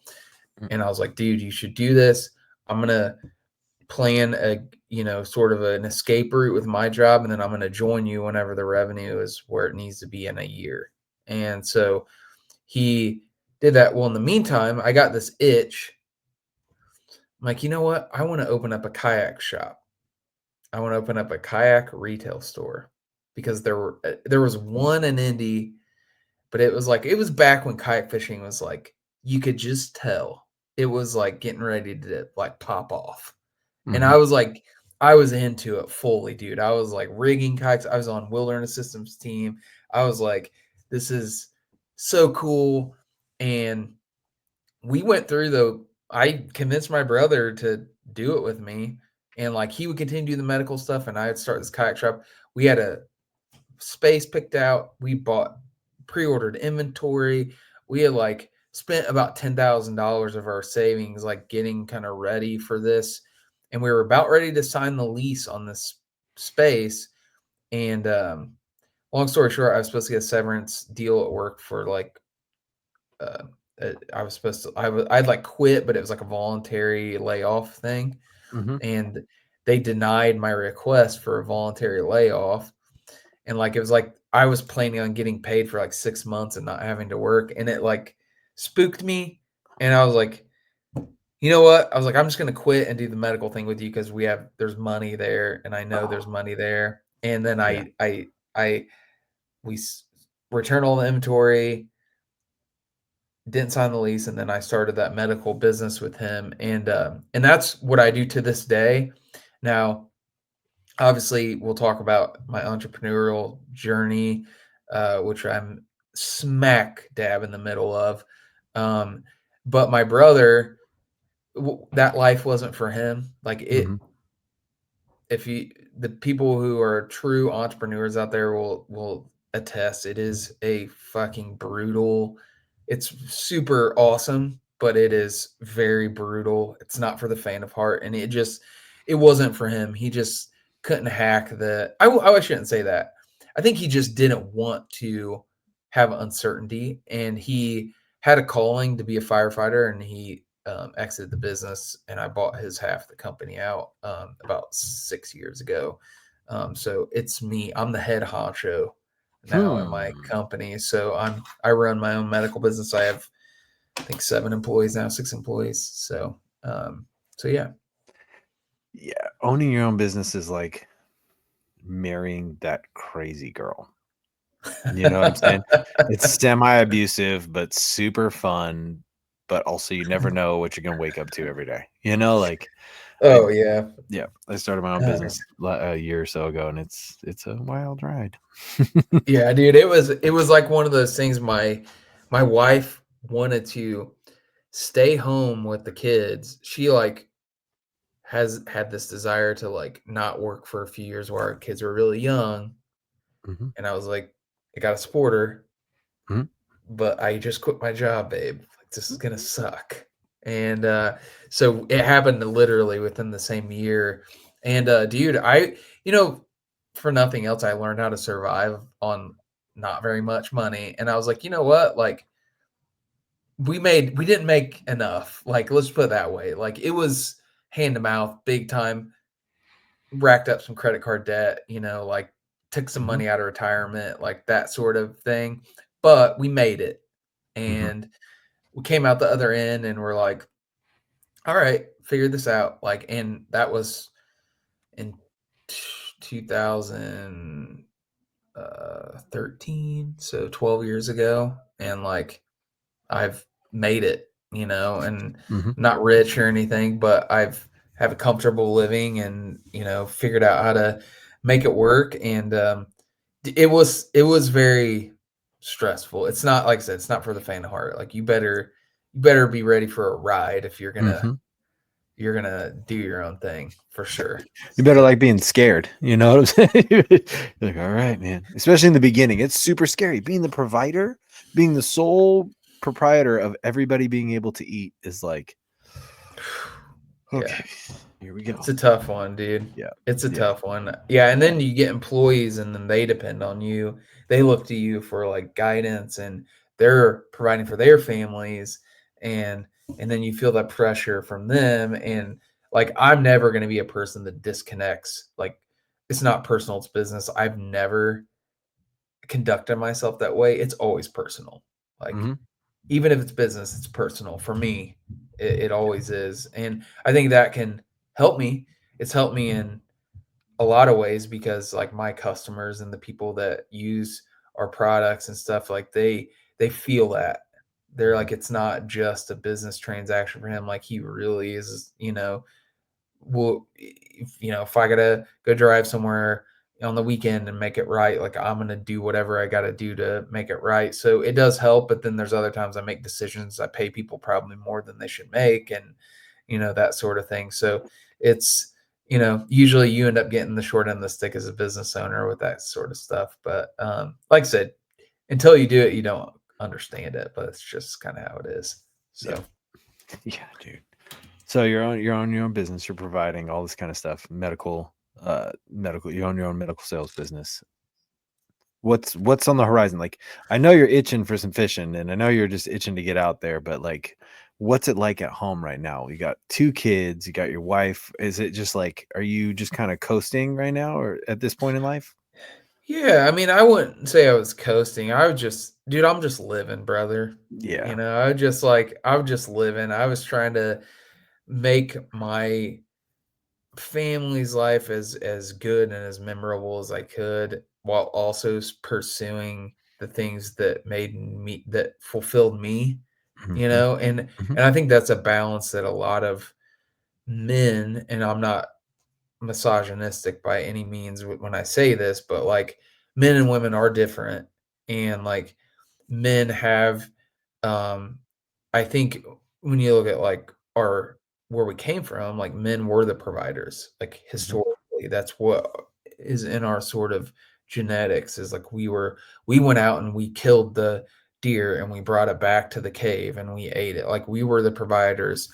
And I think with that comes a sense of adventure. You know, you're Mhm. going out and you're leaving the house and you're finding this like chase, and you're I think a lot of that yearning inside a man comes from that. And for me there was like a deep sense of like I needed to sort of make my own like path in life for me as a man, but I also needed to be a husband and a father, and like figuring out that balance was is it's still to this day very tough. Like it just is a tough thing for guys to and real most wives don't understand it. You They know, don't. they don't understand, and just like we don't understand their need to nurture and be like do the things that are in their genetics. They don't understand ours, and that's can be a point of contention in relationships. But yeah, man, I was honestly doing the whole I'm trying to be the best man I can be and like do these things. But yeah, I was fishing a lot, like because that's what we talked about earlier. It's what gives me peace. Yep. And if there's one thing that I would say fishing does is it quiets my brain down, you know? So it's like a release. It's like a total just get out there and just Yes, and because when I'm fishing, I can't think of anything. I'm so focused on what I'm doing that nothing else can bleed through that. Mhm. So like the pursuit of a smallmouth for me is like this. It's so intense that like all these anxieties that are in the periphery that are like eating away at you during the day, they get blocked out. So Mhm. like they can't they can't come and bother me while I'm doing that. And like there's really nothing else besides maybe the 3 minutes it takes me to have sex with my wife. They're like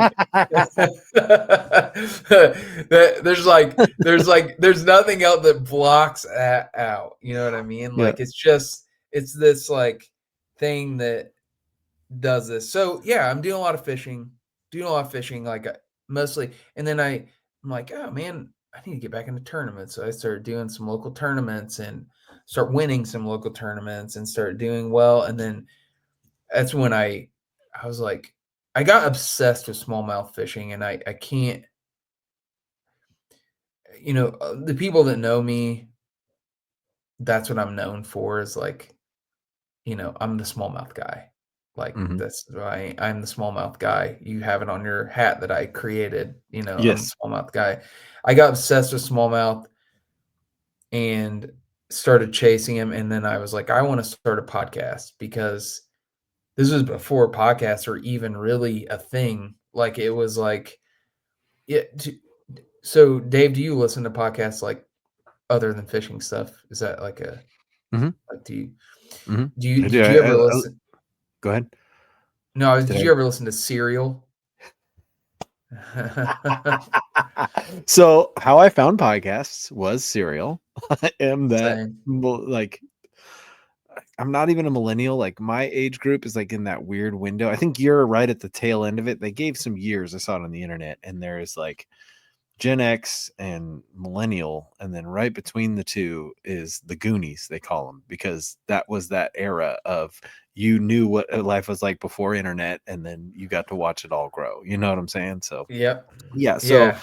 the elder millennial in me says yes. I learned of podcasts from Serial, I and mean, I have I did. I was at a bachelor party for a buddy of mine, and I think I can't remember how it came up, but he was like, "Dude, you got to listen to this. Like, it's awesome." And he's like one of those guys in my life that like I respect. A lot of our like he's one of the guys who bought me that beer. So mm, like him and I, he's not a big outdoorsman or anything. He's actually a doctor, but he like his taste in music, his taste in food and like things like that. It's there we're on the same wavelength. And he mhm. was like, "You got to listen to this." And I was like, "All right, cool. I'll give it a try." And dude, I remember driving back because the bachelor party's in Michigan, and I had to drive all the way back to Indiana, so it was like a 6-hour drive. And Oh, man. I binge listened to Serial, and I remember being like, dude, this is awesome. Like I can like thoroughly be entertained while I'm driving. Like, Yep. and it like makes the drive like go by really fast. And I went down this rabbit hole of like podcasts. Like podcasts are awesome. And this is back before like podcasts were like now you hear podcasts and it's like, oh well, it's on YouTube. And like they weren't on YouTube. They were audio only. They were Yep. on Apple Podcasts. That was where they were at, or the RSS feed you pull directly off their website. Like there wasn't any like video associated with it. So this was a true podcast. Well, through doing that, listening to them, I was like running out of things to listen to because you can only listen so much. Like there's not very many serial podcasts out there. Like there's a bunch of crappy podcasts. So I started getting into some and I'm like, man, there's got to be some fishing podcasts. And there were some, but like definitely not smallmouth related. Mhm. But I was like, you know what? I want to start a smallmouth podcast. And I started looking up how do you start a podcast and figured it out. And I actually started a blog before the podcast, if that tells you anything. Started the blog, questfor23.com. You can still go look at the entries in it. Yes. Yeah, then I was like, screw this. I don't want to write. I do like writing. I would say I'm a talented writer, but Mhm. like it takes a lot of time to write and to put Yes. pictures in and all that Mhm. stuff. Podcast, you just do this. You sit down, you record, you do a little post, you post it up, you're good to go. Tumblr. Boom. Yeah. Yep. So yeah, I started Smalley Talk, and my buddy Chris, who was like at the time, I kind of introduced him into the smallmouth thing. Like Mhm. I got him fishing with me, and then he got like you could see in his eyes, dude. He was like, "Oh my god, this is awesome! Let's go fishing all the time." And so we started doing that fishing thing. To this day, he's my like number one fishing buddy. And yeah, we started the podcast, and that was 6 years ago. So yeah, man, started doing that, and then like fishing tournaments, and yeah, so So your vision podcast, you're podcasting at night. I'm guessing because you probably couldn't do it in the middle of the day, right? You're staying up oh late yeah, night definitely podcasting. not. Yeah. That's awesome. So where in there did you decide like, okay, I have this smallmouth podcast. I'm sitting okay, like my family's comfortable, nobody's hungry. Maybe I should start delving into like a fishing business. Where does that come into place? Like I know we're probably jumping a huge chunk of time, and stop me like No, if there's important stuff in there, 100%. but like It's a great segue. So but prior to the podcast and everything, I tried to open up that kayak shop, and honestly, it kind of ate at me. Like I was like, I always like even to this day, I was like, well, what if I would have done? What if I just would have opened, said, screw it, I'm opening up this shop. Like, what would I be doing right now? I'd be sitting around, I'd be talking about fishing all the time. I'd be doing I'd be immersed in that stuff. Now, I would have had to work retail, and retail is like tough because it's weekends and that sort of thing. And like I worked retail, that's how I started a Sprint, and it wasn't there's nothing fun about going in on Black Friday and working all day. Like it's not fun. or the day Um, after Christmas with all the returns, you're like, Day after yay. Christmas. Yeah, it's a tough deal. Especially when fishing is not terrible because you get day off during the week, but yeah, I mean, it ate at me that that kayak shop didn't work out, and I was like, like I really want to do something in the fishing industry. I don't know what it is, but like I'm not getting any younger. Like I gotta make some moves here. I gotta do something. And luckily, because I own my own business, I have a lot of flexibility. So like I don't have to go into an office and nobody's telling me you got to be here at this time, you got to be here that time. Like obviously if I don't do the work, like the results and the revenue won't follow, but like I I have a lot of flexibility of what I can do during the day. And So I was like, I want to start a business. I'm starting to gain the podcast is starting to gain momentum. We're starting to get like a kind of a tribe of people that are listening regularly. And I genuinely am like obsessed with smallmouth fishing, like in a weird way. And I was like, there's other people out there that like smallmouth. And like, I was just like, man, I'm just gonna start a brand. And in my degree, we missed that kind of where Yeah, I in forgot to ask my you what you got your degree in, but yeah, I went. It was during like COVID. I went and got my degree because I was like, dude, there's all these online schools that I can sort of do. I'm stuck at home, like I might as well. So I finished a 4-year degree in 2 years, just like busting my ass at night, and got marketing degree. And okay. um, I don't know that that has helped me a ton, but it gave me some like probably more confidence than anything. Um, but I, yeah, I was like, man, screw it. I'm gonna start this, and like the easiest way to kind of, well, to be honest, the way I'd had this idea in my brain for a year or so, and my neighbor moved into a new house, and my neighbor across the street, um, so happened he's a big outdoor enthusiast. Started talking with him. Works for the Department of Natural Resources in Indiana as an ecologist, Huh. and we start, becoming buddies, drinking out by his fire pit at night. And he was like, um, hey man, he's like, if there's ever, career opportunities, like I'm looking, because state DNR doesn't pay very well, for those who don't Mhm. know. That's like a pretty tough Mhm. gig from a pay Mhm. standpoint. And he's like, hey, if you ever have any career things in the medical space that you come across, is like, let me know. And then I was like, you know what, man, I've been thinking about starting this. This is totally not what he was asking for, because Yeah. we haven't not paid ourselves a dime with ACHIGAN yet. So 3 years of hard work with no pay. But I was like, you know what? You know, um, would you be interested in, I've been thinking about doing this business, and I don't want to do it by myself. Like I gotta have some dudes with me.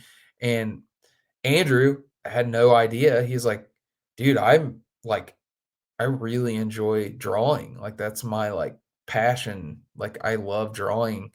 And I was like, dude, yeah, we could like make, because I was gonna call it Smalley brand, and there was gonna be, small at the signs. And he's like, no, no, no, we gotta call it something else.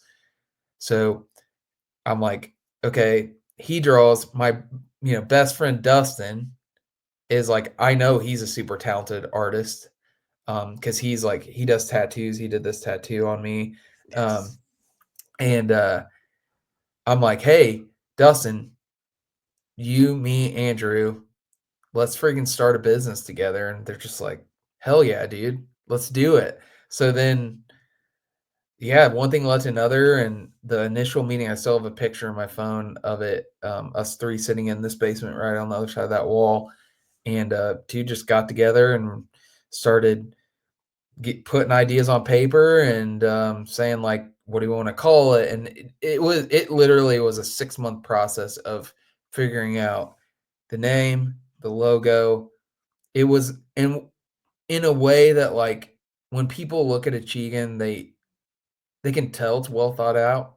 Like it's Mhm. like, this isn't just something you just slapped on a thing and we're like, hey, do this. Like we we argued, we had multiple hour long meetings, like just like going through this like back and forth until we landed on ACHIGAN, which for those who don't know is the Algonquin word for smallmouth. And Mhm. was like, I was like, dude, that's fucking sick. Like, Yep. that's awesome. Yep. It's like this. And then, yeah, went through probably 50 maybe more than that, 100 variations of the logo until we like got it to where we're like, this is it. This is the one. And Dustin Drew, he's the one that did that, which Dustin, like to his credit, dude, like he has never like he drawn stuff on paper, but he never designed. There's a big difference between drawing and Mhm. designing. Yep. Big difference. Yeah. And what's crazy is both of those guys have like grown into like world-class graphic designers in the last 4 years. Like those guys are like could go. I told Dustin the other day, dude, like if you ever wanted to like just go do something else, like you go get a job like designing shit because you are super talented at it. And Yeah. so he like, yeah, we started doing apparel and stuff, and yeah, that's what led us to where we're at today. So Well, okay, so first off, we're gonna break this down just a little bit because ACHIGAN, who decides that they want to go online and look up Algonquin words? Like, how does that come like that has got to be some sort of like how did you get there? How did that Andrew, happen? you You know, just so here's the thing with like the three of us. Like we all have a very, very different perspective on um, life. We all have really different backgrounds. Mhm. Um, we have really different personalities and different skill sets. But like that is what makes Achigan what it is because all three of us are so different that like we all bring something to the table that the other people don't have. And Andrew, what he brings to the table, Andrew's a human encyclopedia for one. Like the dude is I don't even want it. Smart isn't even a good way to even describe it because Andrew is smart, but like what we were saying earlier, it's like there's different types of intelligence. Mhm. Andrew's like has this like if you ever like just hang out with him one night, like you'll hear like 3 or 4 facts that you did not know previously, guaranteed. And I don't even know how, but he always just knows things. And I can't tell you if he knew that before. He obviously had some inclination that like that word existed. But yeah, that's the kind of stuff he brings to the table. He's like, oh yeah, hey, there's this word and it means smallmouth, and like I'm gonna go look it up. Like in a million years, I would have never thought to do that. Yeah, Never. me neither. And it's Yeah. so I'm gonna say this. So you can say I'm too big for my britches or whatever like that. I don't mind. But when I saw Achigan come out, like when I saw Achigan as it was, and I was like, dude, that's different. And then like, oh yeah, I mean smallmouth and some language. I'm like, okay, that's kind of cool. And then I started seeing the graphics and the way that they're designs, like they're designing that they're all the shirts and the stickers and all this kind of stuff. And I was like, so I grew up in California, of course. And there's a couple things that have come across my life that have the level of where you're headed. Like, call me too big for my britches. I'm not trying to put it out there. I'm not trying to, make it all weird. But like, there's certain names. Like, there used to be this whole little skate shop in LA. There was like Hot Skates, and there was a couple different ones, and there was one called Supreme. And Supreme stepped from skateboarding into like they started adapting their clientele's lifestyle, not just skateboarding. And like that name, when you say that name, it has a different level than when you say Old Navy, when you Yeah. say Nike, when like it has a different level. And that's the level that in comparing the two lifestyles of skateboarding and the whole skateboarding as a whole and fishing as a whole, like bass fishing as a whole, you're stepping on those stones to get to that, if that makes sense. Like I can I mean, see that coming. And dude, it's the yeah. type of graphics, it's the design, it's everything that you got, the heart that you guys have in it, like the belief system that you guys have in yourselves and each other. Like that is strong and is shown through. You know what I'm saying? Yeah, I So mean, dude, it's hard for me to even like wrap my brain around some of that stuff because I realize I'm biased, right? It's my baby. This mhm. is what I like. I'm so invested in it that like I don't see it as an outsider. I see it from an insider. So I get a little bit cynical about it, and I'm Okay. like, Well, I'm you know, across the country. I come from a completely different industry. And like when I saw this specific right here, I was like, that's the next, like, we'll make it general. That's the next dunk. That's the next Nike dunk right there. Do you understand? Like the amount of comments that I get out here on the hat. I'm like, where'd you get that? ACHIGAN, dude. Go check it out. I'm like, what? And like, yeah. And I like let them know. But like it is Preach the something. gospel, brother. No, Just you keep have preaching started. that. I'm just giving you your flowers for a minute. You have started something that is going to be something very special. And for you to say that it's just you and two homies sat down with 3 different life skills and 3 different personalities, and you came out with this, like, you all deserve your flowers for that one. Yeah, thanks, man. I mean, it's not gay at all. I mean, the thing is, like, my goal from the beginning of this was like, I just want this to be my full-time job. Like, I want Dustin and I specifically, Andrew's got a little bit of a career path that he has to finish out from a pension and stuff standpoint. But like Dustin works at he does really well for himself, but he's, manages a sprinkler division of a company. I sell medical devices for a living. Like, these aren't things you grow up as a kid and you're like, oh, I want to do that. Like, I want to be in the fishing industry. Like, I was the kid with the Bassmaster magazine on my, desk. And I was reading stories about guys who living in a van, fishing on the Bassmaster tour. And like, I was watching the classics on TV. Like, that was what I wanted. Like, and I let life sort of get in front of that. And like, this is like my, like, all right, no, I'm old enough to know better now. Fuck it. Like, I'm going for this. And like, I'm going to do it the right way. I'm going to build a company that is authentic and it represents who I am. And it exudes the talent of my business partners and their passion and their talent. And people respond to that. I think what gets lost a lot of times in the business world is like authenticity. People do things to make a buck, and sometimes they do it well and they end up making a lot of money, but like, there's no soul behind what they're doing. And I can promise you this, if we never do anything of substance and we end up folding this thing up, like, there's a piece of my soul that went into this company. And every day when I wake up, I tell the guys, and we're all invested in, varying degrees. Like, Derek's a minority shareholder. I have a couple other guys that are kind of in it with us. Like, when my I tiny go, twin. yeah, basically. When I go to bed at night, though, dude, like, I think about ACHIGAN. When I wake up in the morning, I'm thinking about ACHIGAN. When I'm in the shower, I'm thinking about ACHIGAN. Like, that is what I eat, sleep, and breathe, other than my family and my kids and, the things that are near and dear to my heart. ACHIGAN is another kid to me. Like, it is another child that I got this little baby, and I'm like trying to make it grow up into something that is, so whatever ends up this turning into, whether it's I can just do it for a living, which is like the bottom, like, I will die before, like, I will give up on that dream.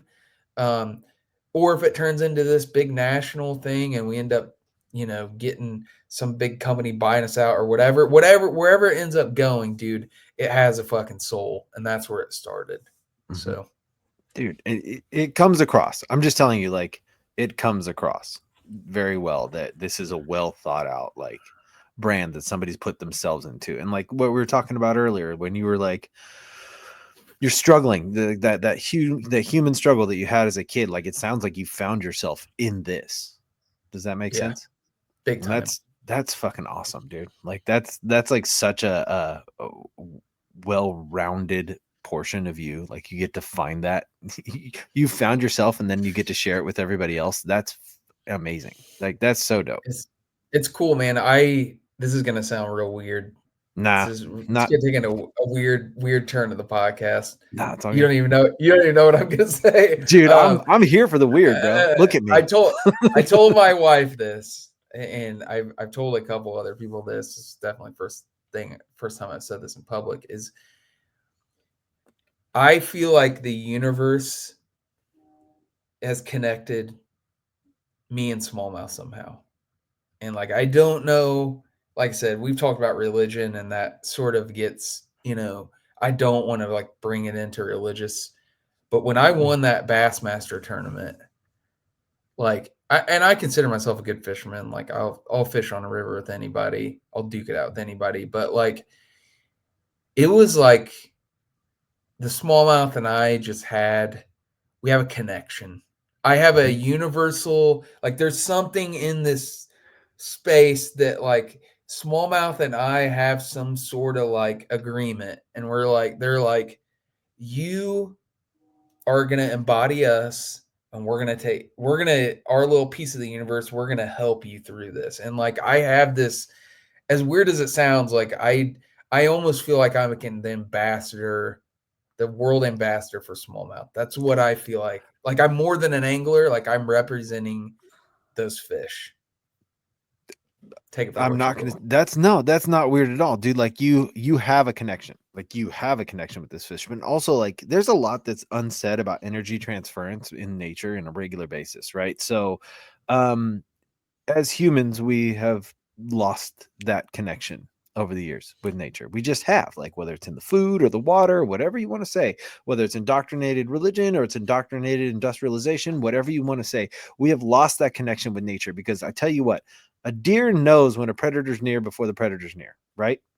Um, Birds can tell when the weather's turning before the weather turns. You know, there's a connection to nature that all species on this planet have except for humans. So for you to be able to find that connection again and to be able to do something with it is awesome. It's absolutely awesome. I may be completely making it up, but I mean, Dude, I I'm just don't. telling you, energy connection's real.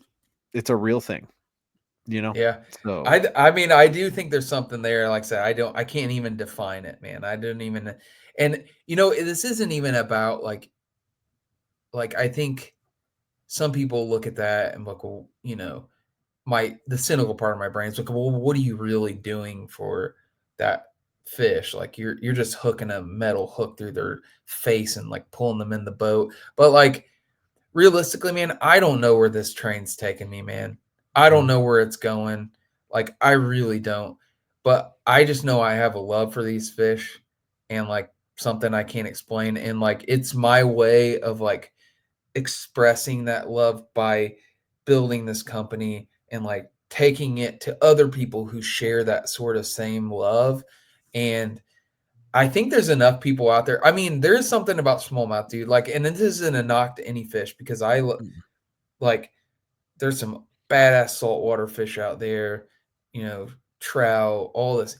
But like anybody who's caught a smallmouth, that you like ask them if they catch smallmouth, they'll be like, they kind of got this grin on their face. They're like, yeah, smallmouth, they're fucking sick. Like it's just a cool fish, man. There's something about them that largemouth don't have, that other fish don't have. That like, and I'm not saying they're the king of this species of every fish, but because there's some awesome fish in like the Amazon and like foreign place. But in our neck of the woods, dude, there's just something cool about them, and you can't deny it. Like you just can't deny it. It's a cool fish. dude, So it is. And like you can say what you want about all sorts of fish all around the world, but if you put them all in the same tank and they could all breathe the same water, pack smallmouth is going to run off every fish every time when they want to eat. You know what I'm probably, saying? dude. So Yeah. when it comes down to it, you know, Yeah. the, Yeah. but also like I don't know, man. Like for you to be able to express that is like it just tells me how much more love you have for this than it's a company. Does that make sense? It's not a company for you. This is you. Like Mm-mm. you actually get to share, like you said, it's like a child. Like you get to share your family with the world. Like that's awesome, you know? Yep. So For sure, man. So it's um, cool. we are getting to the questions portion. I hope you don't mind. No, Because man. Go I ahead. have It's your podcast, brother. So yeah. I don't want to like run you short or anything either. You know what I'm saying? But at the same I'm time, good, dude. yeah, So it's it's always I know it's way later there than it is here. And no, I'm yeah. totally cool. So whatever All you right. want to Yeah. do, man. I do have one question though, because it's been picking at the back of my brain for a while now. How was that conversation with your dad when he basically said, yeah, some people are full of shit? How did that conversation go with you and him? Like, I'm just curious, was that something that you got to leave with like a sense of like justice or like You comfortability in know, yourself? It wasn't even a thing. My dad didn't have a lot to say about it other than he just didn't push back. He's like, "Yeah, I get it." Like it was. I don't even know that my dad could, in good conscience, like say like, "Yeah, I don't believe that either." It was almost like an unsaid thing of like I was expecting a little bit of like anger, like, "Well, why would you feel that way? I didn't raise you like that." And there was none of that. It was like a very much a like I respect it and I get it. And it turned into I think there's a mutual understanding there. Now my mom would be heartbroken, Oh yeah, yeah. and like I haven't ever like had she knows, but like I haven't ever like I don't need to rip the band-aid off with her. It wouldn't do us any good. Yeah. So but yeah, it was totally fine. My dad understood and like I think to some extent I think he's in the same place, but he couldn't ever admit it to my mom, so like I think he just kind of is like and he's 64, it's like he's Yeah. not, this isn't he's just kind of he's partially retired now and like he's living a good life, so he's just doing his thing, which is totally cool. My dad's an awesome guy, so That's fucking right. Hell yeah, dude. I mean, like you said, his life experience is quite different, so he probably understood exactly where you're coming from at that point. Like, okay, because I've seen that other side, so I get it. yeah, It makes sense. yeah, That's awesome. All 100%. right, so I got a list of questions here. There's like, there used to be a bunch, and then I messed up all the numbers because I'm technologically retarded. Like I was trying to send you the email earlier. Somewhere there is a Josh circle that got 5 emails because I forgot to put the 2 in. So, all right. That's fun. Okay. So if you could spend a day with anyone, who would it be? I'm not talking about a day fishing. I'm talking about like spend a day. Like you guys can go to Hawaii. You could just take a nap all day. Like who would it be? Is it anybody in history? Anybody in Or history. It doesn't matter. Anybody, history, family. It don't matter. Anybody. It's your choice. buddy, that's a tough one, man. Um, oh golly, man. Anybody in history, huh? Damn. It's harder than you think. I'm not a big like history buff Mm-hmm. at all. And Chris, the guy that co-hosts the podcast, dude's super smart, very, very smart. But he turned me on to Winston Churchill.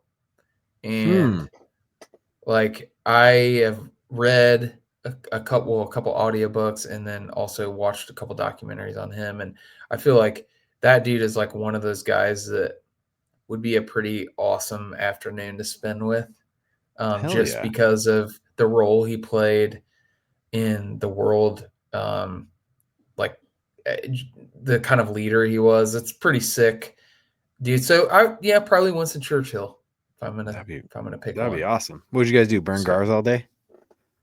yeah, basically, yeah. Hell yeah. Hell yeah. I'm Yeah, into that. Hawaii sounds good. Sit on the Yeah. beach, smoke some cigars. Yeah, that'd Fuck be yeah. sick. So, That's awesome. All right. Your biggest fear.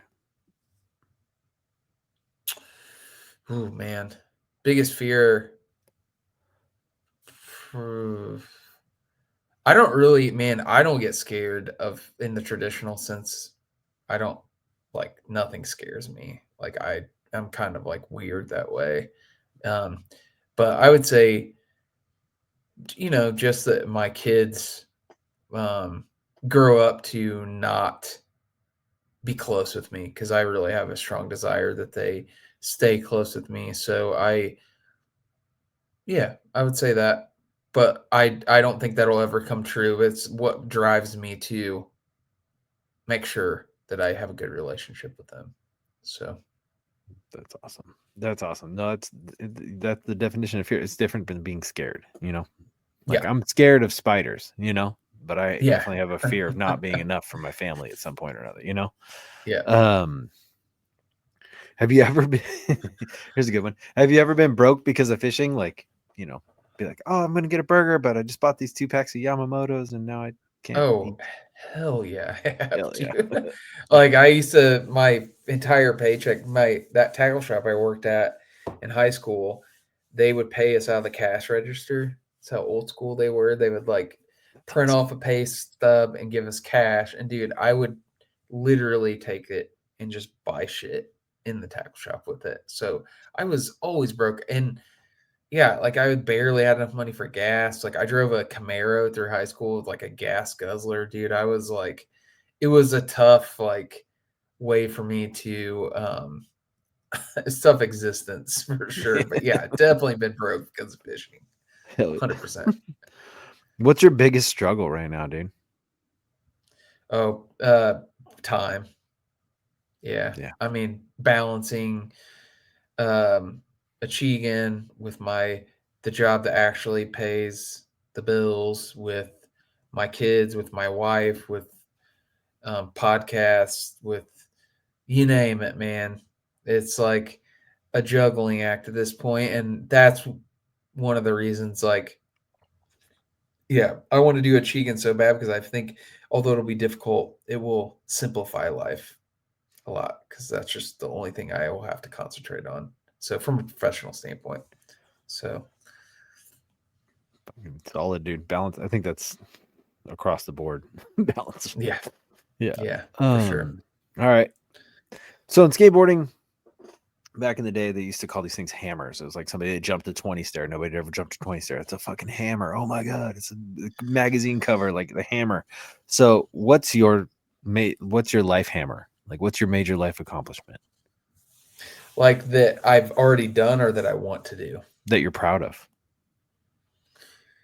Um,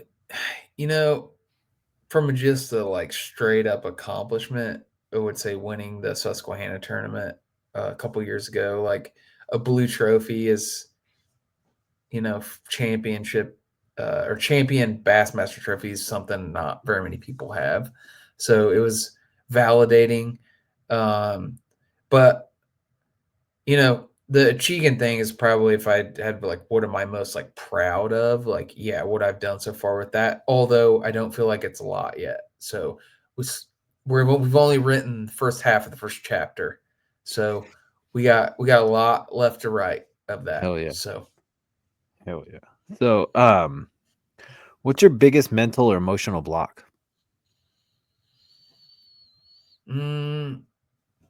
My biggest mental block, I would say, is like imposter syndrome. I feel like a little bit like I have a little bit of that, like self-sabotage, where it's like I'm not supposed to be anything important. I'm not supposed to like build a company that's going to be this iconic brand. I'm not supposed to win this tournament. Like, who am I? Sort of thing. Yeah. And I've had to work through that on multiple occasions with things like I don't take to accolades very well. Like I get embarrassed, almost like I don't. And yeah, I know how to put on a good face, but like deep down inside, I have this like sort of like I don't deserve this sort of thing. You don't put on a good face, by the way. I was going to say that. Probably, dude, yeah. No. You're the greatest, dude. Like, and let me just tell you, like, the only reason I'm saying you don't is, how was Columbus for you personally? How was that Columbus Expo when you dropped this, which I haven't even opened yet? I was going to open it for you tonight because I was like, I'm going to say, I have one in plastic, by the way. I have one in a Ziploc plastic because that's a drop and it's not going anywhere. It's just going to stay for a long time. But because I have a feeling that what you guys are doing is great. But point being is, how was Columbus for you? Because Columbus was very fun. It was a whirlwind, and I don't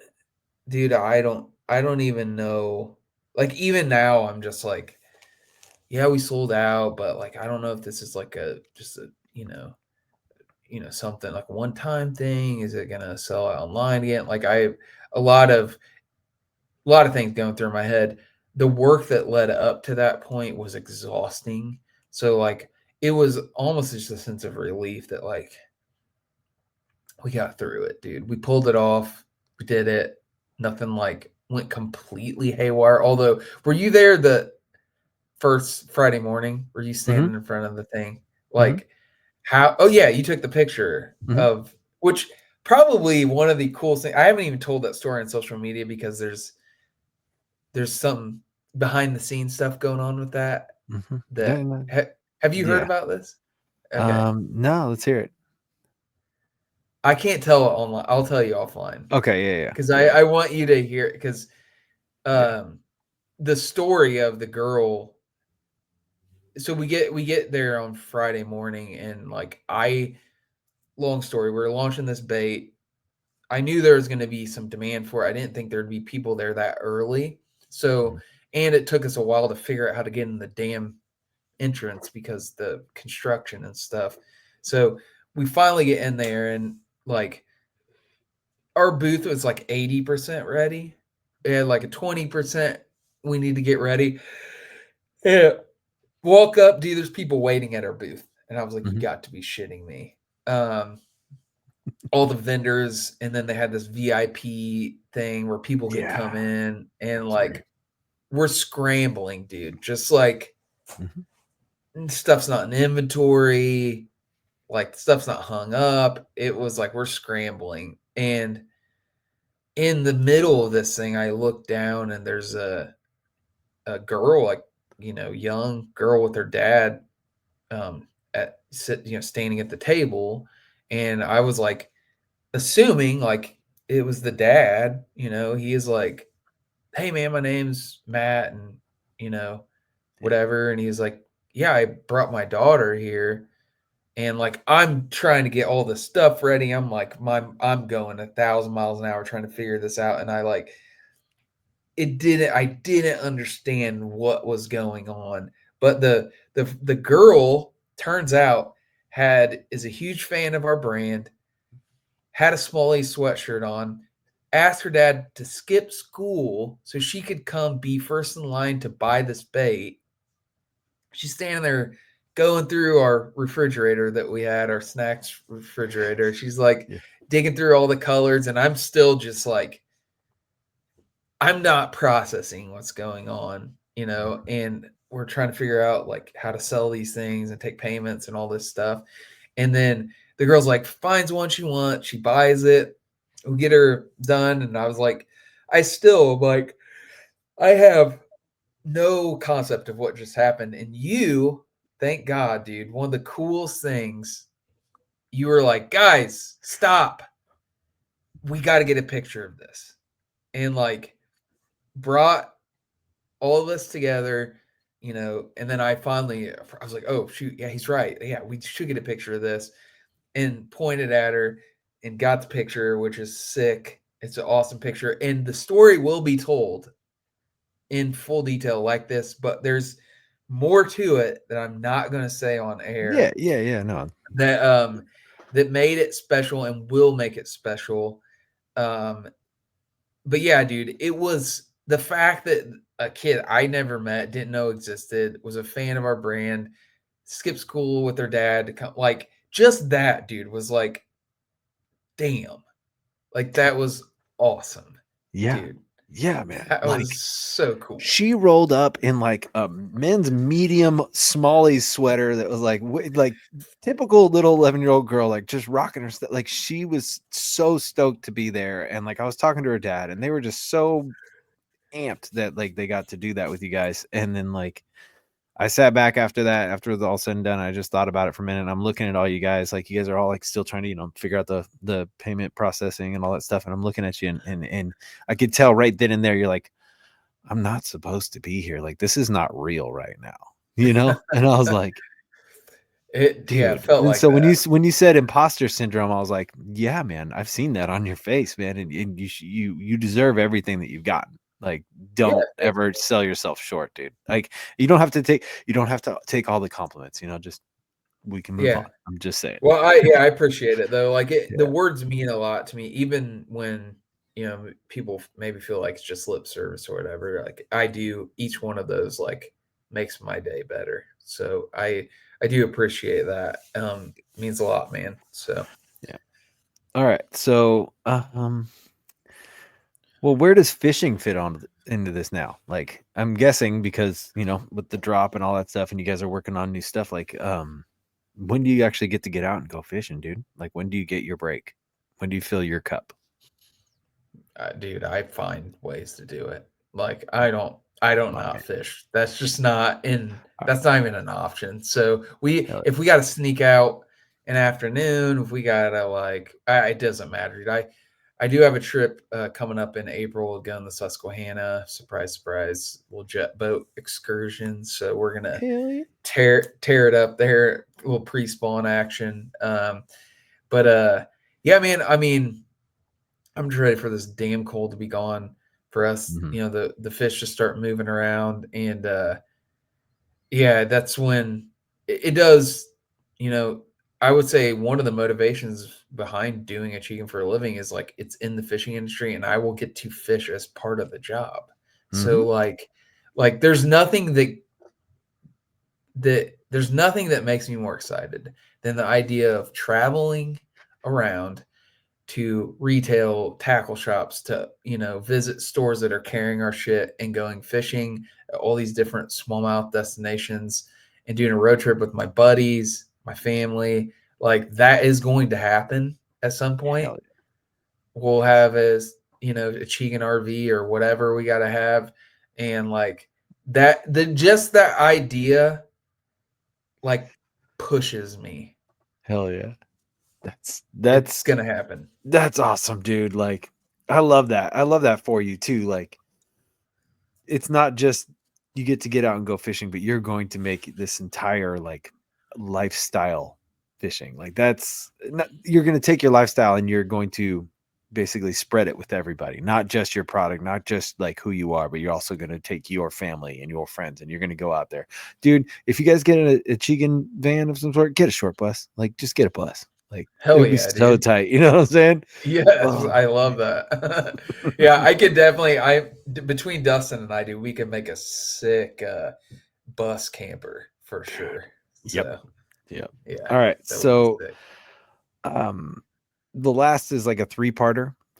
It's more for you, but what do you do for these things? Like, what do you do for your health? What do you do for your hydration, your diet, and your mental clarity? Um. Okay, so what was the first? So is health Hydration. is Yeah, it's your hyd health. So hydration. I suck at drinking water, dude. I try to drink.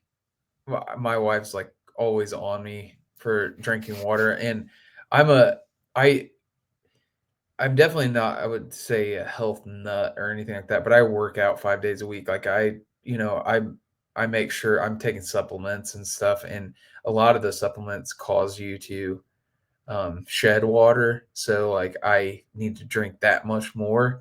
And I carry a water bottle with me everywhere I go, try to drink as much as I can, but I'm definitely not that great at it. So I will say that. All right. So What do you do for your mental clarity then? um fishing. I Nice. mean, Nice. I Yeah. mean that I is love it. definitively it. Yep. So Hell yeah. yeah. That's awesome. Yep. All right, man. So now is the time where you get to shout yourself out. So please shout yourself out. Say, where people can find you, dude. Yeah. So most of our social media is done on Instagram, and I suck on my personal page, but I'll give that anyways. It's about the bronze. So that's my Instagram handle. I get message. I probably have 50 unread messages in my inbox. So if you message me on that, I'm sorry. It's hard for me to keep up with. The podcast, Smalley Talk podcast, you can find us on every major platform. Um, so we don't do episodes near as frequently as we should, but we are kind of a cult following. We just drop them whenever we feel like it, sort of thing. So, Mhm. And then ACHIGAN, as we talked about, ACHIGAN. It's ACHIGANbrand.com. We're ACHIGAN brand on Instagram. We're a direct-to-consumer e-commerce company. We have so you can go on there and order shirts, hats, all that sort of stuff. We send those out daily. The baits, we're going to do sort of the swim bait style drops. So we're going to have, make some, drop some, make some, drop some. The plan is by the end of 2026, we will have them in retail stores all across the country. So that is the plan. Obviously, from a production standpoint, it's going to take more than us just making them in our office. So we are actively working on finding scaling our production. Probably it's not going to be in-house. There's no way we're not going to open up a munchie factory, but we're gonna have these things made by someone. We're getting samples right now for them, and we're gonna also have by that time we'll have 3 or 4 different lures that will be in that line of smallie snacks that we'll have. So yeah, that's a shout out. Fucking awesome, dude. All right, Josh, dude, thank you for doing this. We're going to talk in the green room after all this for sure for a while. Probably my wife will be mad and I don't care. You should care. Yeah, I do care. I do care. I just say I don't care. Because like I said, I make the funny decision, not the smart one. But thank you for coming on, dude. And thank you for, it was really nice getting to know you, like getting to know you, you know what I'm saying? Like, yeah, dude, you have a great thing going. I said this from the get, like the episode that I listened to with Ryan Dahl, had me in tears. I was cutting onions in the car. yeah, it was this podcast is what the fishing industry needs. And there is literally, dude, nobody doing this. And as cool as I think it is that you had me on, you need to start booking some real guests. I'm talking dudes that will move the needle. So let me hook you up with some dudes. I would really appreciate that. Thank you. Yeah. Because because this style, this format of podcast is very, very, we need it. We need more of that in the fishing industry. So yeah, dude, thank you. I really appreciate that. Thank you for saying that. Yeah. And now I'm going to kick you out and I'm going to end the podcast. Good, sounds good, brother. Because I can't take a compliment, so I have to make it a joke. So thank you very much, Josh Chrenko, for coming on. Appreciate you. Everybody clap. Thank you. And that is that. That is Josh Chrenko. If you guys are interested, he's left all his socials on there, and I will put them in the bios of this because I'm have to start doing that now because I'm really bad at computer stuff. And if you are looking to hit up ACHIGAN at ACHIGANbrand.com. They have dope hats like this and many others that I have here somewhere. They're not in front of me right now. This drop right here was unbelievable. This bait is unlike anything out there right now. You don't see something like that. You see similar stuff, but not like this. It is built completely different. Silicone is a different animal, and these things are awesome. So go get yourself some smallie snacks when they do the drop over to ACHIGAN Brand. And until then, I will just hit this button. What's up, everybody? Wolf from Walmart. We're back. We're back, baby, again. Not a bad fish right there, guys. No.